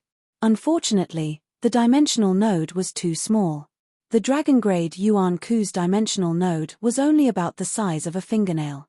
Even if Yuan Ku stood there motionlessly, it would still be difficult for him to attack with his sword in one go. Not to mention that Yuan Ku was moving at a high speed. Although Yuan Ku's talent was amazing, it would still take a certain amount of time to reach this level. Juzi, Chijian, stop. There was still an hour left, and Guhan did not dare to continue wasting time. He began to order Juzi and Chijian to return to the sword, and then he took action himself to catch up with the points he was lagging behind. Yes, master. Juzi once again displayed her cleverness and obedience. Even though she was fighting against a Yuan Ku, after receiving Guhan's order, Juzi immediately stopped swinging her sword and stood motionless. She didn't care even if Yuan Ku attacked her several times for no reason. Come back. With a wave of Guhan's hand, Juzi turned into a stream of light and returned to his hand. Yuan Ku, who was attacking Juzi, realized that Juzi had suddenly disappeared and immediately pounced at Guhan angrily. Guhan casually swung his sword and sent Yuan Ku back into the dimensional vortex. Compared to Juzi's cleverness, Chijian continued the unique characteristics of the King of Chu, which was disobedience. She had always been unwilling to carry out Guhan's orders resolutely. Even if she was willing to carry it out, she would delay it for a while before carrying it out. Otherwise, how could she show that she was Guhan's most important sword maiden? This time, Chijian probably really didn't want to carry out Guhan's orders, or it could be said that she wanted to carry out Guhan's orders too much. No. I must hit Yuan Ku's node. This is also your order, isn't it? Chijian's stubborn temper flared up again. She expressed that she must hit the opponent's node once and send him back to his home through the dimensional vortex. I'll only give you 5 minutes. If you can't do it in 5 minutes, I'll force you to return to your sword. It had to be said that Guhan's personality had indeed changed a lot. Otherwise, why would he give Chijian 5 minutes and force her to return to her sword? Chijian didn't say anything and started shooting out flames. Looking at the unintelligent Yuan Ku, he couldn't help but feel a chill run down his spine. It was as if he wasn't Yuan Ku and Chijian was the real Yuan Ku. However, there was a saying in this world, more haste, less speed. The more Chijian wanted to do something, the worse it got. Although Chijian used more strength to kill, her swordsmanship lost its order. Not only did she not hit the enemy's node, her killing efficiency decreased and was not even as efficient as before. Damn it! Chijian gritted her teeth and cut off the head of a flood dragon Yuan Ku beside her.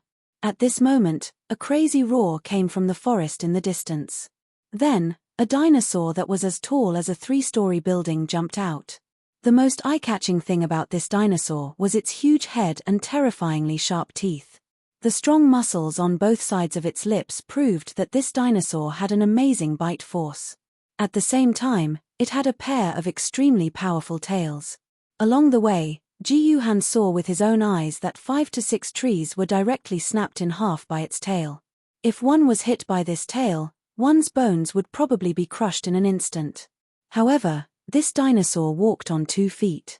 Although it had a pair of forelimbs, they were very small. They were only the size of an adult's arm. It didn't seem to have any combat power. It seemed to be just balancing its body's center of gravity. This is a Tyrannosaurus Rex. Guhan recognized Yuan Ku's information. This was a Tyrannosaurus Rex that belonged to the Western Beast Camp. Although Tyrannosaurus Rex was classified as a Western Beast Camp, according to the information found in some dinosaur museums, Tyrannosaurus Rex actually had nothing to do with Western Beast Camp. The Tyrannosaurus Rex actually had nothing to do with Western magical beasts, nor was it something that existed in people's imagination. Rather, it was a prehistoric creature native to Earth. Putting them in the Western camp was just a convenient way for humans to put them there. There was a period of time when a large number of Yuan Ku dinosaurs appeared on Earth.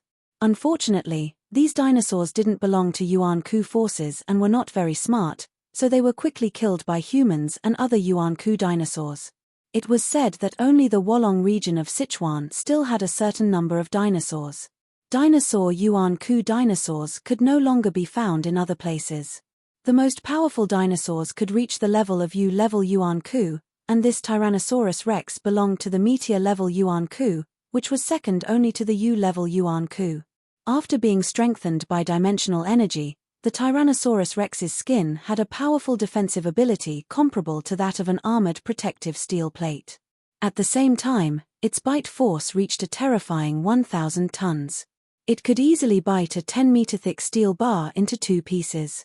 Therefore, the personal terminal's advice to the sword holder clearly stated that they must be absolutely careful of the Tyrannosaurus Rex's mouth. Because once bitten, even the personal shield of a spirit sword maiden would shatter in an instant, let alone a fragile human body. Just in time. Seeing the Tyrannosaurus Rex appear, Chijian's eyes showed a surprised expression. Because compared to other Yuan Ku dinosaurs, the Tyrannosaurus Rex's body was larger, so its dimensional node was also larger. The other Yuan Ku's node was 1/10 of a fingernail, but the Tyrannosaurus Rex's node was 2 fingernails. This made Chijian full of confidence that it could hit this node. Therefore, Chijian rushed towards the Tyrannosaurus Rex. King Yu, come back. This Tyrannosaurus Rex is not something you can deal with. In a moment of desperation, Guhan actually shouted the name of the former King Yu. However, what Guhan didn't expect was that the 2 words King Yu seemed to evoke Chijian's dissatisfaction, so she rushed forward even more. I see it. Chijian tightened its grip on the Chijian sword and directly stabbed at the Tyrannosaurus Rex's lower jaw because the Tyrannosaurus Rex's dimensional node was at the lower jaw. This was a very good position to attack because it was at the very front of the Tyrannosaurus Rex. It was not hidden under its belly, nor was it hidden on the Tyrannosaurus Rex's back. Therefore, Chijian could accurately attack this node from a very good angle without even needing to turn. But at the same time, this also brought about a huge risk. In Chijian's eyes, the Tyrannosaurus Rex's node was right in front of it, and it was an easy target. In the Tyrannosaurus Rex's eyes, this human seemed to be out of her mind. She actually rushed towards its mouth. As long as it opened its mouth, it would easily bite Chijian into its mouth and then use its amazing bite force to tear the other party into pieces. That was what the Tyrannosaurus Rex thought and did. In terms of distance, because the Chijian sword had a certain length, as long as Chijian could attack the Tyrannosaurus Rex's node immediately, the Tyrannosaurus Rex's dimensional vortex would be opened, and it would be useless for the Tyrannosaurus Rex to bite Chidian. Therefore, Chidian still had a chance of winning as long as the first weapon could hit the 2-fingernail-sized node. But unfortunately, at the most critical moment, Chidian's hand trembled slightly. This slight tremble was usually not a big deal, and it would only break 2 cups in the sky. But at this critical moment of life and death, this tremble brought about a huge change. The tip of the Chidian sword brushed past the Tyrannosaurus Rex's node. When Chidian was ready to pull back and stab again, she already had no chance. The Tyrannosaurus Rex opened its bloody mouth and instantly bit the waist of Chidian, who didn't dodge at all, and held her whole body in its mouth. Then, the Tyrannosaurus Rex's upper and lower jaws exerted force at the same time, and Chidian's seemingly indestructible personal shield was shattered in just a moment. The information on the personal terminal clearly stated that the Tyrannosaurus Rex's bite force should never be underestimated. That was a power that even a spiritual sword-level sword maiden's personal shield couldn't resist. Although the Chidian sword's protection was the same as a normal spiritual sword-level sword maiden, and because it fought together with Juzi, all its attributes were increased by 100%. But the problem was that Guhan's sword essence was less than half of a spiritual sword-level sword maiden's. In this way, the two offset each other, and Chidian's personal shield at this time was just a normal spiritual sword-level sword maiden's personal shield. Then the ending was obvious. The first bite, Chidian's personal shield was directly shattered. The second bite, Chidian's body would probably be directly bitten to pieces. Chapter 829. It wasn't until the T-Rex's breath, filled with the stench of blood, blew into Chidian's nose did it realize that things were completely different from what it had imagined. In an instant, it had fallen into the most dangerous situation. At this moment, the T-Rex opened its jaws again and bit down at lightning speed, intending to deal a fatal blow to the second player. Guhan, save me. At this critical moment, Chidian's weakness as a woman was completely revealed. Well, in fact, even if it was a man, he would probably cry for help at this moment. Awoo. Chidian clearly felt 7 or 8 sharp teeth piercing its body. Just as these teeth were about to crush its bones, the T-Rex suddenly let out a painful howl, then took a few steps back and spat out Chidian. Guhan. Chidian struggled to raise its head from the ground and saw Guhan holding the Juzi sword. The tip of the sword pierced through the T-Rex's lower jaw and deep into the T-Rex's throat. No wonder the T-Rex would let out a painful howl and then spit out Chidian that was already in its mouth. Awoo. The T-Rex frantically shook its head, wanting to throw Guhan and the Juzi sword out. The T-Rex indeed achieved its goal. Guhan flew out with the Juzi sword. However, Guhan did not fall to the ground. Instead, he made a beautiful turn in the air and landed on the trunk of a nearby tree. Come back. Guhan stretched out his hand and Chidian turned into a stream of light and returned to Guhan's hand, turning back into the Juzi sword. Guhan carefully looked at Chidian's data and discovered that although Chidian's personal shield had been destroyed, the damage to its durability was not high. It only lost about 10% of its original durability. This surprised Guhan. The Sword Maiden's durability was only 1/4 of the damage it could withstand. Meanwhile, the Tyrannosaurus Rex was able to shatter Chidian's shield with a single bite. Logically speaking, it should be able to reduce Chidian's durability to 1% with a single bite. However, Starting Point had only lost less than 10% of its durability. It seemed like Starting Point's durability was even higher than personal shields. However, thinking about it carefully, when forging Starting Point, he had added a total of 3 god-level materials. It seemed like it was normal for its durability to be higher. After all, Starting Point had the potential to become an Emperor sword. Guhan wanted to carefully study the issue of Chidian's durability, but this T-Rex did not intend to give Guhan such a chance. With blood gushing out of its throat, it charged towards the towering tree that Guhan was standing on like a tank.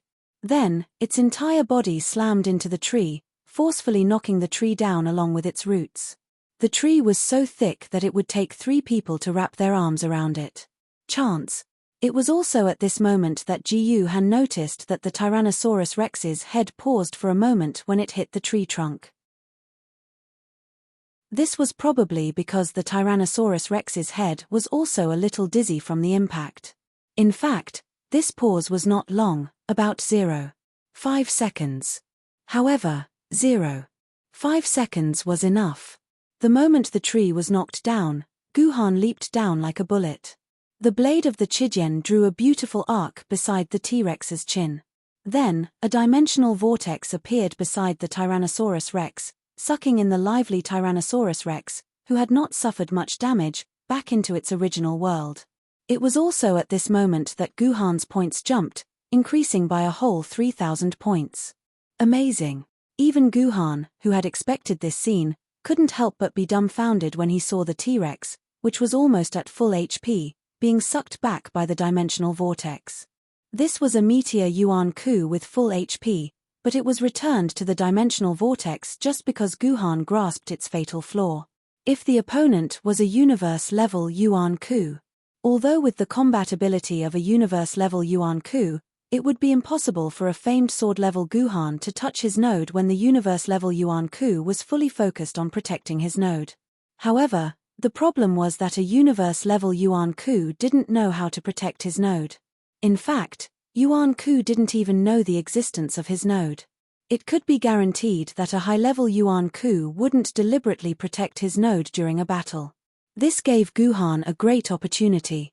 As long as a universe-level Yuan Ku didn't protect his node, Guhan was confident that he could hit his node. This way, even if a universe-level Yuan Ku was at full HP, he would still have to return to the dimensional vortex and say goodbye to this world. Universe-level Yuan Ku. Guhan suddenly sneered. Should I take the initiative to play with them? With this thought, Guhan couldn't wait to find a universe-level Yuan Ku to test his idea. He wanted to see if he could launch a fatal sneak attack against a universe-level Yuan Ku who didn't know how to defend his node. He wanted to use the power of a famed sword-level sword wielder to send a powerful universe-level Yuan Ku on his way. Unfortunately, in this temporary instance created by Tomono Kakaze, the highest-level Yuan Ku was only a meteor-level Yuan Ku. A universe-level Yuan Ku didn't exist. Jina-chan, can you tell me where the nearest meteor-level Yuan Ku gathering point is? Since he couldn't use a universe-level Yuan Ku to practice, Guhan could only settle for the next best thing, which was to find a meteor-level Yuan Ku. There is a group of 9 Tyrannosaurus Rex 23 kilometers southwest of you. Tashina Kaikes replied in a straightforward manner. So cool. Our Lord Ling's points have already exceeded 65,000, and she's still far ahead. The host was explaining in high spirits, and the camera was facing Liunian Ling. Liunian Ling was floating in the air with her eyes closed, and her palms were gently pressed down. Beside Liunian Ling, there were thin and sharp lights that were like strands of hair. The rays of light were like swords, and they hovered silently around Ling fleeting time. On the battlefield in the distance, there were thousands of light swords flying up and down, and in the middle of these light swords, there was a group of demonic armored pigs that had fallen into despair. Although these demonic armored pigs were all dragon-level Yuan Ku, from their names, one could tell that their main combat power came from their armor. They sacrificed their attack power in exchange for a stronger defense. The armor on their skin could reach the defense of a nether-level Yuan Ku after they were infused with magic. Many famed sword-level swordbearers would not be able to deplete more than half of their HP after fighting the demonic armored pigs for half an hour. Therefore, the demonic armored pigs were considered to be extremely terrible Yuan Ku in the swordbearers' memos.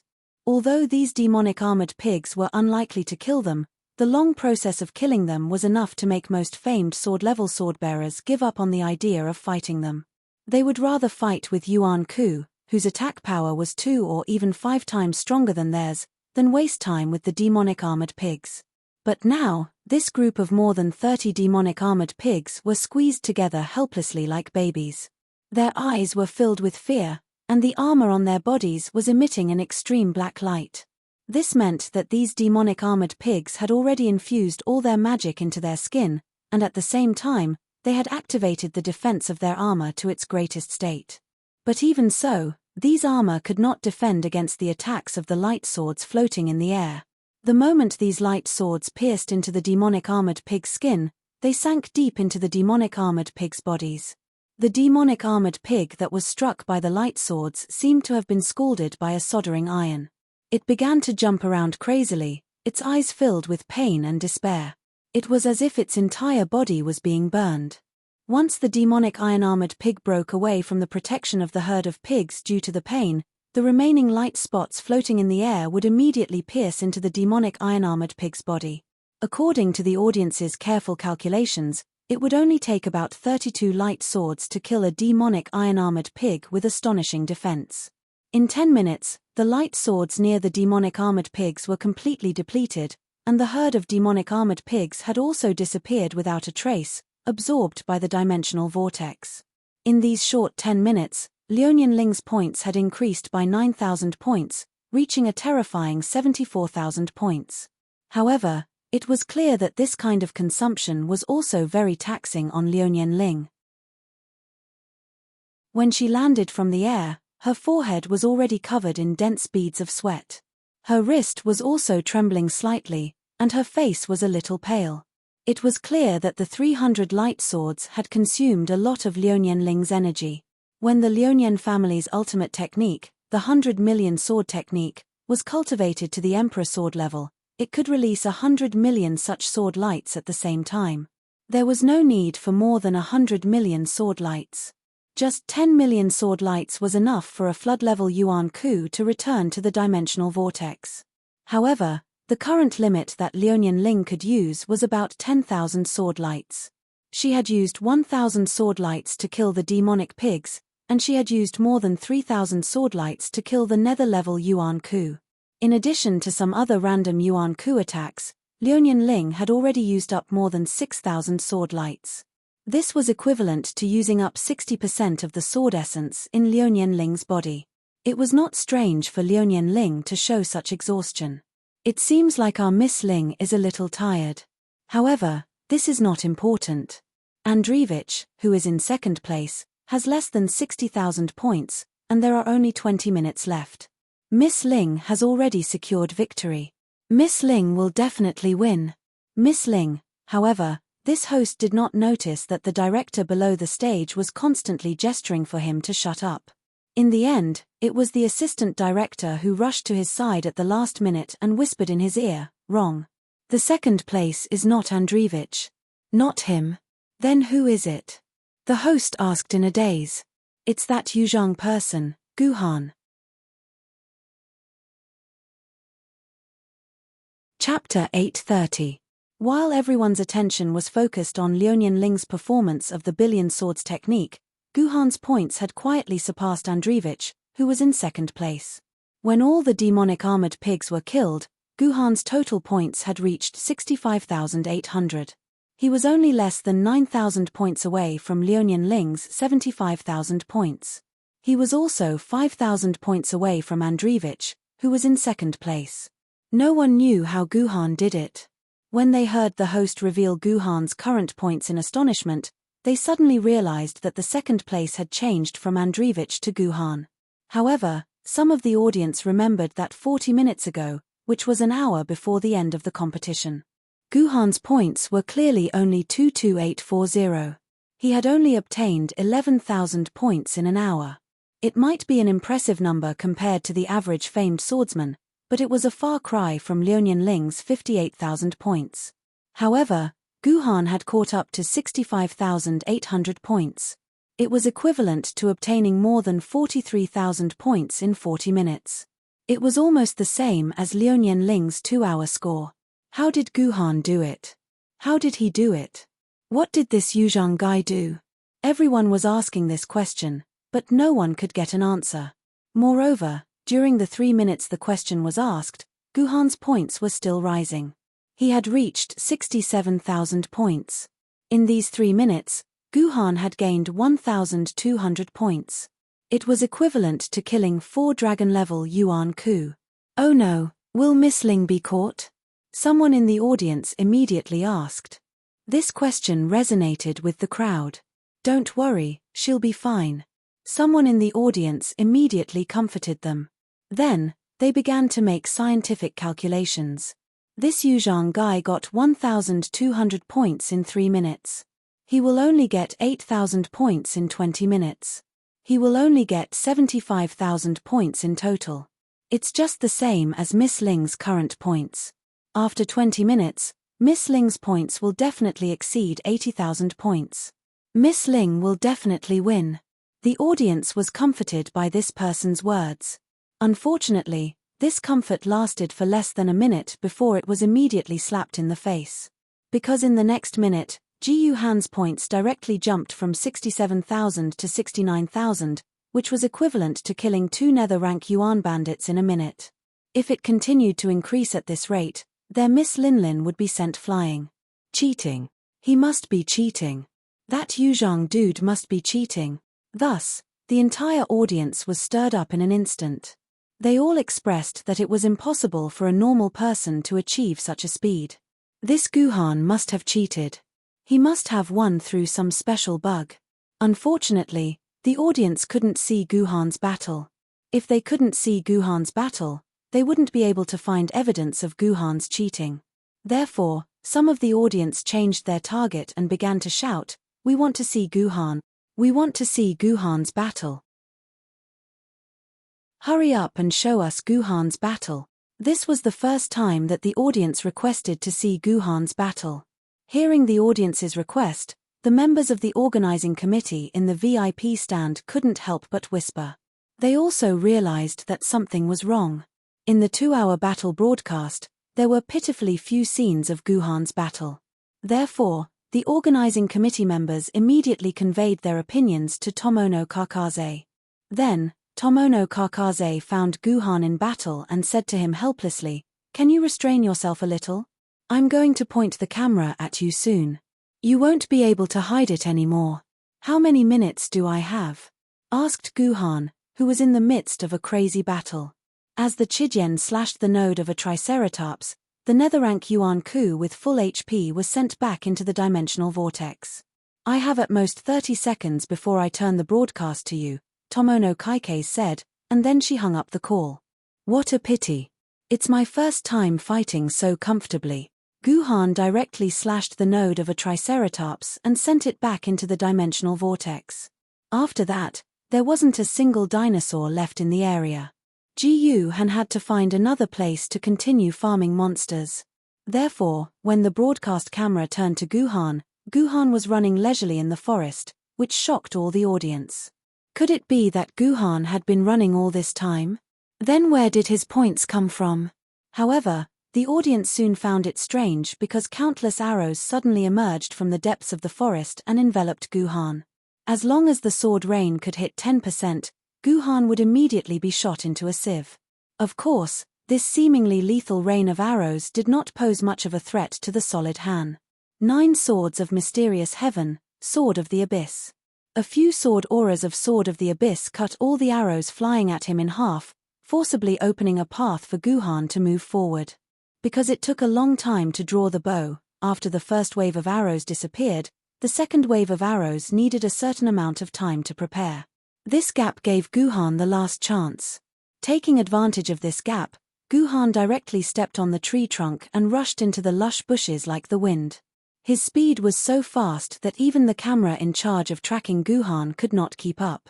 When the camera finally found Guhan again, there were already more than a dozen corpses lying around her.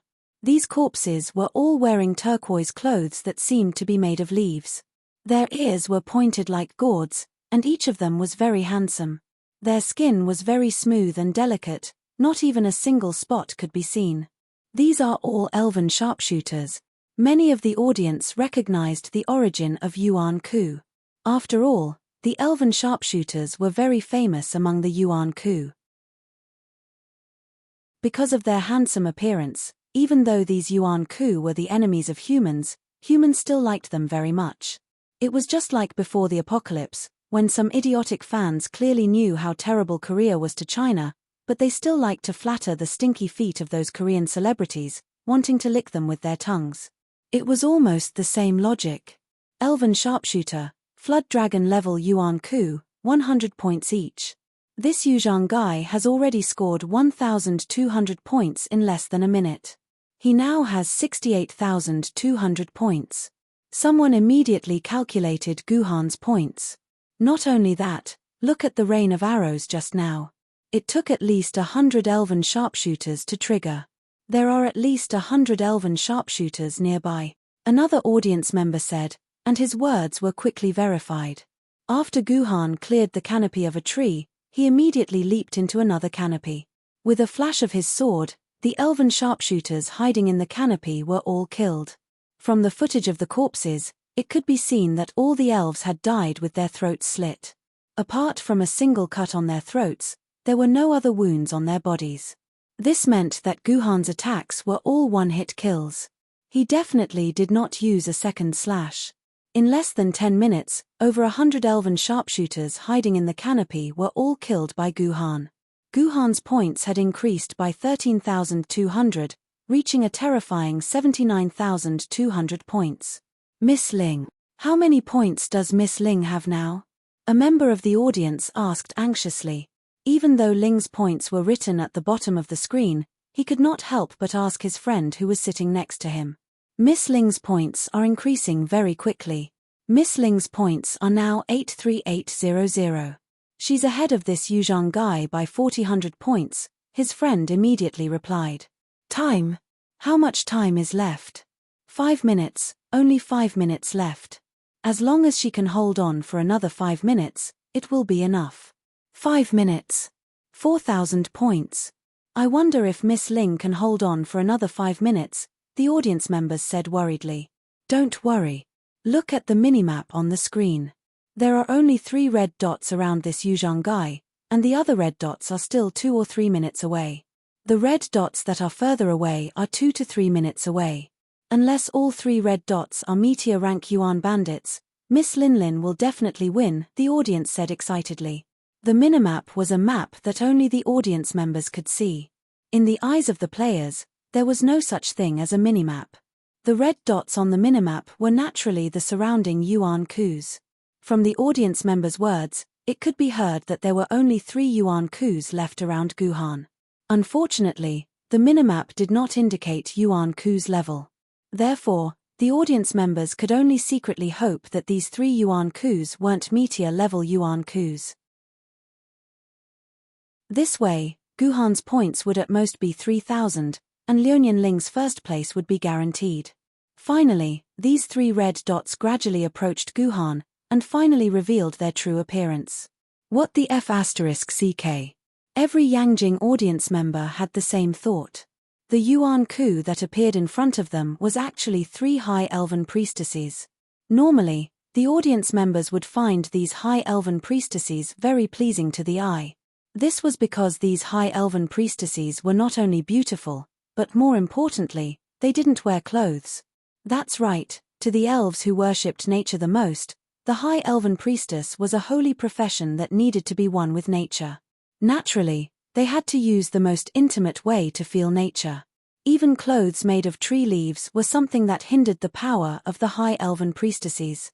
That was why the 3 elven high priestesses were all naked. Furthermore, the elves were famous for their good figures. Due to the fact that they only ate plants and spent most of their time in the forest, their buttocks and breasts were all perky and perky. Especially the pair of oppies, which completely defied the laws of nature. Even though they were heavy, they still maintained the most perfect perky shape. Praise Tomono Kakaze. This advanced artificial intelligence definitely didn't know what mosaic meant. Chapter 831. And so, the audience watched the most exciting battle of their lives.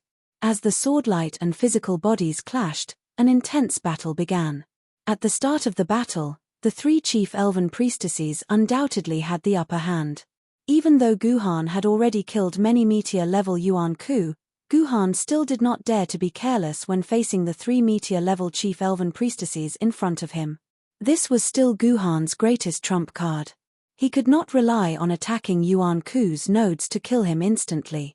Otherwise, the audience would be more than happy to help Guhan promote the power of the point sword. Hence, Guhan could only rely on the traditional way to fight the 3 chief elven priestesses. The chief elven priestesses were undoubtedly long-range magic units. At a long distance, even Guhan might not be able to withstand their magic attacks. Hence, if Guhan wanted to win, he had to immediately close the distance between him and the 3 chief elven priestesses. After all, they were magic units. Once a warrior got close to them, even if there was a difference of more than 10 levels, they would still be beaten up on the battlefield. Hence, as soon as he discovered the chief elven priestesses, Guhan rushed out like an arrow released from a bow. The juicy sword's tip pointed straight at the chief elven priestess with the fairest skin. "Great god of nature, let your children form an impenetrable wall," a green-skinned chief elven priestess chanted. Countless vines in the surroundings instantly gathered together to form a shield, blocking in front of Guhan. Guhan did not even look at it. 2 streaks of sword aura shot out, intending to shatter the shield formed by the vines. But unexpectedly, the 2 streaks of sword aura did not succeed. After leaving a deep cut on the shield, the vine shield remained intact. As for Guhan, he did not stop in time and crashed into the vine shield. Then, he fell below the treetop. Great! All the spectators in Yangjing City cheered in unison. Seeing that Guhan had been knocked down from the tree crown, the spectators were extremely excited. As expected, the chief elven priestess was the best. She wasn't just powerful enough to obstruct that damned Yuzhang dude, she still offered him so many benefits. "Cameraman, I want an extra drumstick for dinner tonight." The male spectators roared in excitement. Their blood was boiling as they watched, and they even set up a huge tent below. It couldn't be helped. In the process of the battle just now, these high priests had to move their bodies, stretch their little hands, kick their long legs, and so on. While he was kicking and waving his hands, the beautiful scenery that couldn't be hidden was naturally displayed in front of the audience, causing them to feel intoxicated. P.S. I didn't want to explain it at first, but considering that some readers don't understand this meme, I'll explain it. The cameraman adding a drumstick is a meme from Bilibili. For more details, you can go to Baidu. There are only 3 minutes left. Our Miss Ling will definitely win. Even though they were just worried about Lionian Ling's results, the spectators were now unanimously optimistic. That's right, we were too foolish just now. We even said that we don't want 3 fell level Yuan Ku. It would be better if there were 3 fell level Yuan Ku. I don't believe that this Yuzhang dude can kill 3 fell level Yuan Ku in 3 minutes. Like a flag, the chief elven priestess on the screen, who was still feeling smug because she could cast the Vine Shield spell at any time, suddenly had a change in expression. Then, her entire body seemed to be grabbed by something, and she instantly fell from the tree crown. "Camera! Quickly pull down the camera!" the spectators shouted in unison. The moaning sounds of the chief elven priestess made the spectators' blood boil, and they couldn't wait to see what was happening below the tree crown. But at this moment, the camera was stunned, still at the tree crown, and had no intention of pulling down. "Cameraman, your drumstick is gone," the spectators wailed. They could only hear the moaning sounds of the green-skinned chief elven priestess, but they couldn't see the intense battle scene. It was really a very torturous thing. At the same time, the remaining 2 chief elven priestesses looked at each other for a moment, then jumped down from the tree crown together, and joined in the chaotic battle below the tree crown. "Oh my god! They are starting to have a threesome." The male spectators began to howl, but the camera was still at the tree crown. "CKU cameraman, there is no one on the tree crown, why are you still taking pictures of the tree crown? Hurry up and pull down the camera, what the hell are you doing as a cameraman?" After a long period of protest from the male spectators, the camera finally began to slowly pull down, and the spectators finally saw the battle scene below the tree crown. The first thing that the spectators saw gave them a big fright, and they almost vomited the food that they had just eaten. It was because the first thing they saw was a piece of white meat that was casually thrown on the ground like a broken bowl. At the top of this piece of white meat, there was a bright red cherry. Below this piece of white meat, bright red blood soaked the entire ground. It was only then that the spectators realized what the white egrets were, and they all felt like vomiting. The next scene was even more cruel, and the green-skinned chief elven priestess was the most miserable. Her dimensional vortex was already floating in the air, and her corpse was missing a leg and an arm. Later on, when the attentive spectators watched the video, they discovered that the arm of the green-skinned chief elven priestess was in a thicket a dozen meters away, and her leg was hanging vertically between two tree branches, swaying with the wind. It looked like a pair of green silk stockings, and also like a piece of cured meat that was being dried. The fair-skinned chief elven priestess and the dark-skinned chief elven priestess were still fighting, but they weren't in a good state. The chief elven priestess was blinded in one eye, and blood flowed out of her eye socket. There was a large wound on one of her thighs, and one could almost see the muscles protruding out of it. The fair-skinned chief elven priestess was in a slightly better state, and she was only missing a piece of flesh on the left side of her chest. The rest of her body was still intact, and it could be said that she had retained her strongest fighting power. Crow's Storm. The dark-skinned chief elven priestess cast another spell, and a flock of crows flew out of nowhere and quickly surrounded Guhan, forming an airtight wall that made Guhan lose sight of himself. Hurry up. Use the judgment of the god of nature while he's trapped. The dark-skinned chief elven priestess said loudly to the fair-skinned chief elven priestess. Shortly after, the fair-skinned chief elven priestess floated in the air, and she quickly chanted a magical incantation. A dazzling giant light sword gradually took shape between the palms of the fair-skinned chief elven priestess. Judgment of the god of nature. It took a full 5 seconds for the powerful spell to be channeled. Then, it charged at Guhan, who was surrounded by the crow's storm, with lightning-fast speed, and it released intense radiance as if an atomic bomb had exploded. Don't worry. No enemy can survive the judgment of the god of nature. The dark-skinned chief elven priestess struggled to speak to the fair-skinned chief elven priestess. It seemed like they were quite confident in the power of this spell. What level is your god of nature at? Yuan-ku? Universe level? Or Eon level?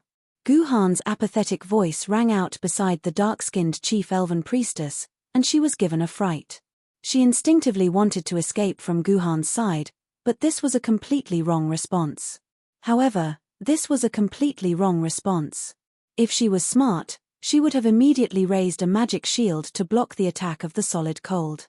Running away would be putting the cart before the horse. How could a mage like her outrun a swordsman like Guhan? Unfortunately, she didn't make the right choice in the moment of panic. Therefore, a second later, her abdomen was pierced by the solid cold.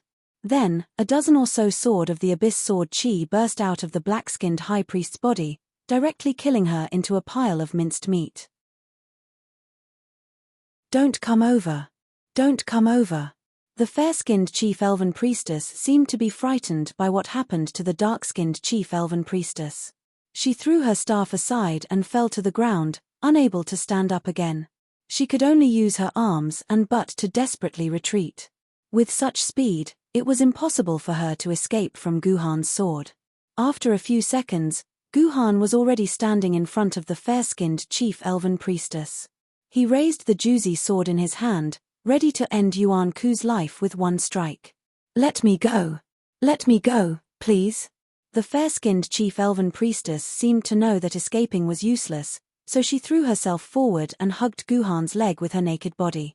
She begged bitterly, let me go. I can be your slave. Elven slaves are very valuable, and a chief elven slave like me is even more valuable. Let me go. I don't want to die yet. Any man who saw such a beautiful woman begging would have the urge to agree to her request. Not to mention that she had agreed to be his slave. Imagine hugging a female slave of the elf high priestess on the bed at night, posing in all kinds of embarrassing positions, and using all kinds of methods to toy with the body and shame of the elf high priestess. How satisfying would that be? All the male viewers couldn't help but swallow a mouthful of saliva. They wanted to agree on behalf of Guhan, but it was a pity that they weren't the main characters in the live broadcast. Meanwhile, Guhan seemed to be attracted by the fair-skinned chief elven priestess's pleading and didn't strike. At this moment, a vicious glint appeared in the eyes of the high priestess. Then, a ball of bright white light surged out of the center of her remaining opal. This ball of white light kept growing, and it soon reached the size of an egg. This was a spell used by the elves to perish together with their enemies. As long as this ball of white light reached the size of an egg, the high priestess's mana would explode in an instant, and the power would be equivalent to a full-powered strike from Realm Master Yuan Ku. If Guhan were to take this attack head-on, then Guhan would definitely die. Unfortunately, the High Priestess couldn't wait for this moment. Before the white light reached the size of an egg, the pitch-black Juzi sword directly pierced her heart. The High Priestess's mana heart was hidden in the middle of her heart.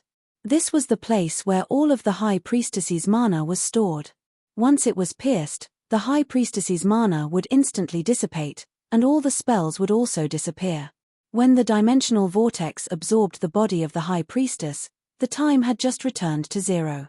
This made all the viewers grieve. This meant that Guhan had successfully obtained 9,000 points, and Yangjing City had lost.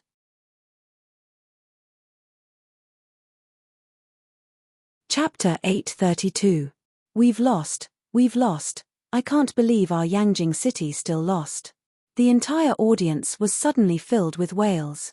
Perhaps because everyone's attention was focused on the thrilling battle just now, they did not seem to notice the real-time points that were constantly scrolling on the bottom left corner of the screen.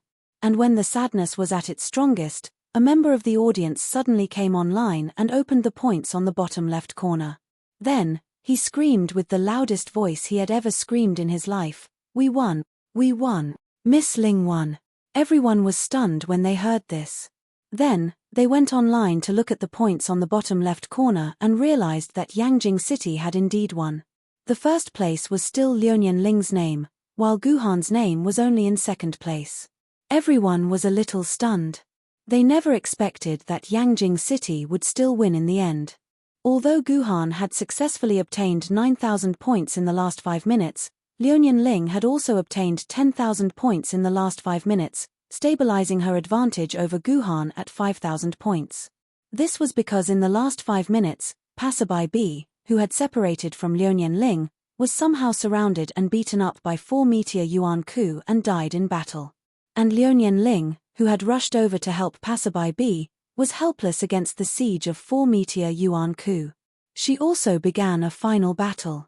However, unlike Guhan's melee battle with the 3 high priests, Liuyan Ling's battle style was like that of a beautiful peacock.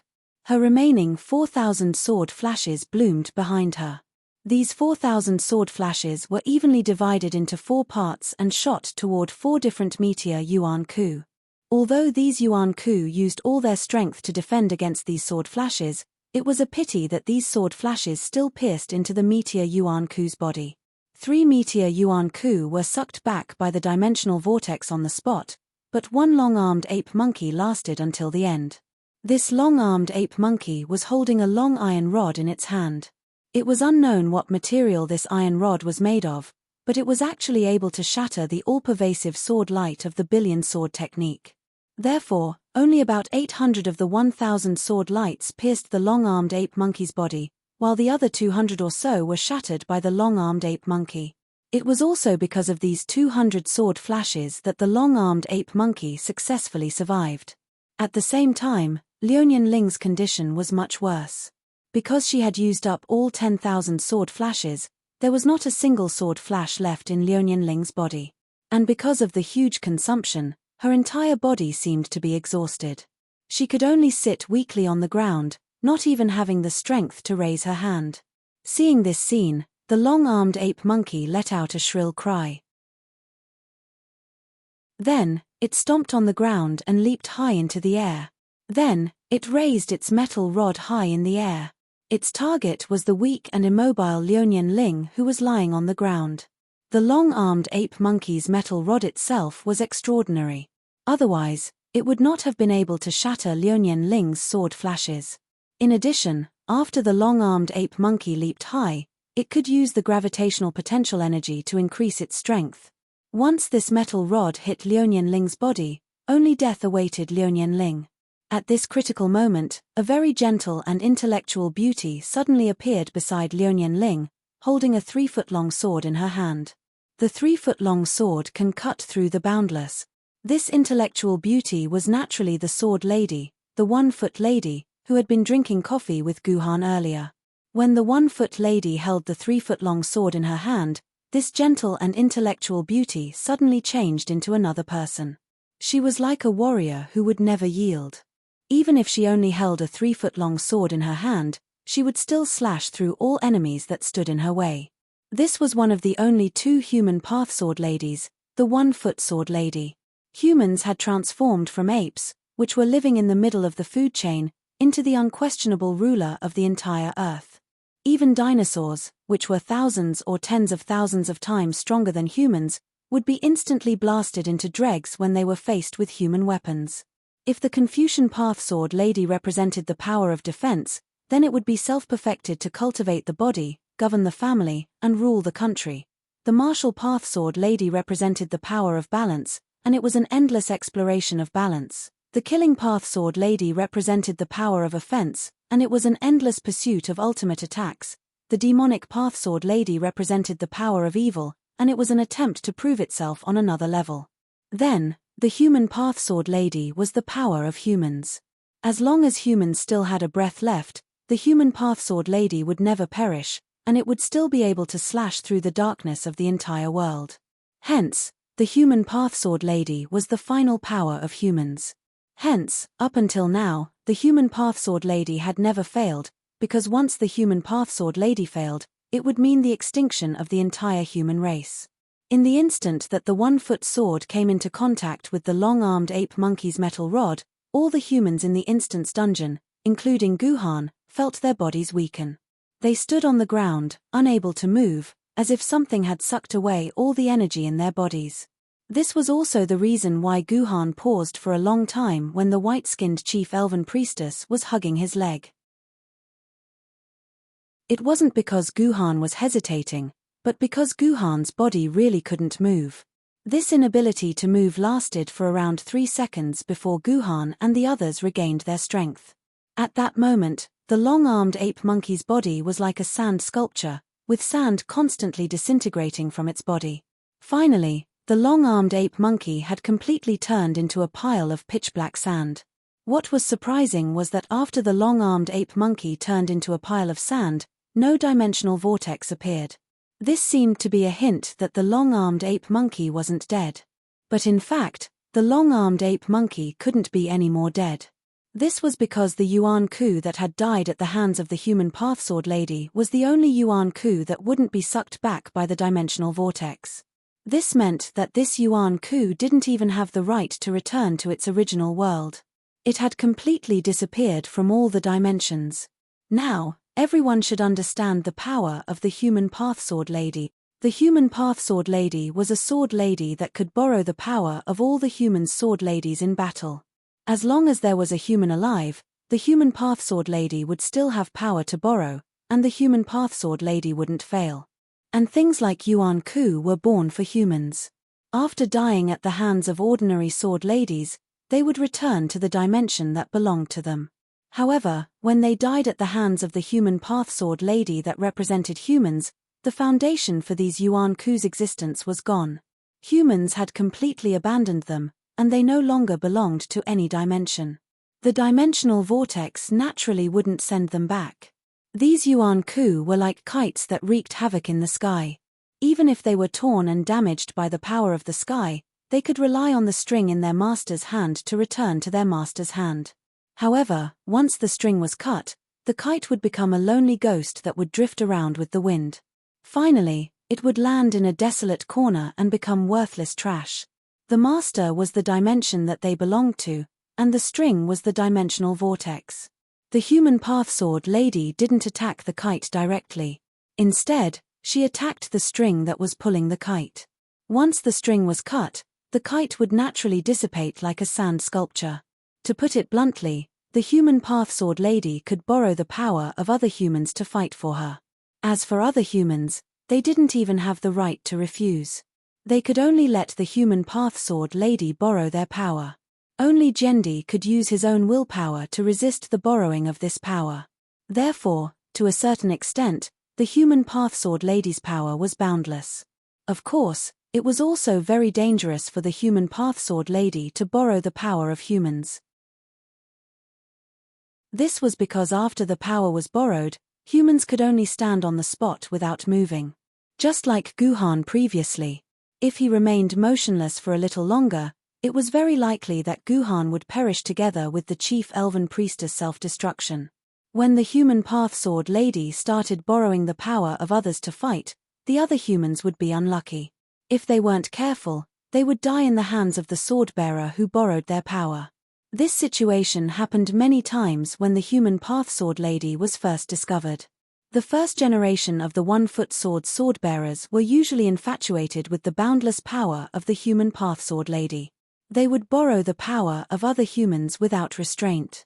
This caused many sword-bearers to suddenly be unable to move in battle and die tragically at the hands of Yuan Ku. In the end, this sword-wielder incurred the wrath of the sword monarch, who killed this sword-wielder. Then, the sword monarch strictly protected the human Dao sword lady. He stipulated that only sword-wielder with a strong moral character and recognized by the sword monarch had the qualifications to synchronize with the human Dao sword lady.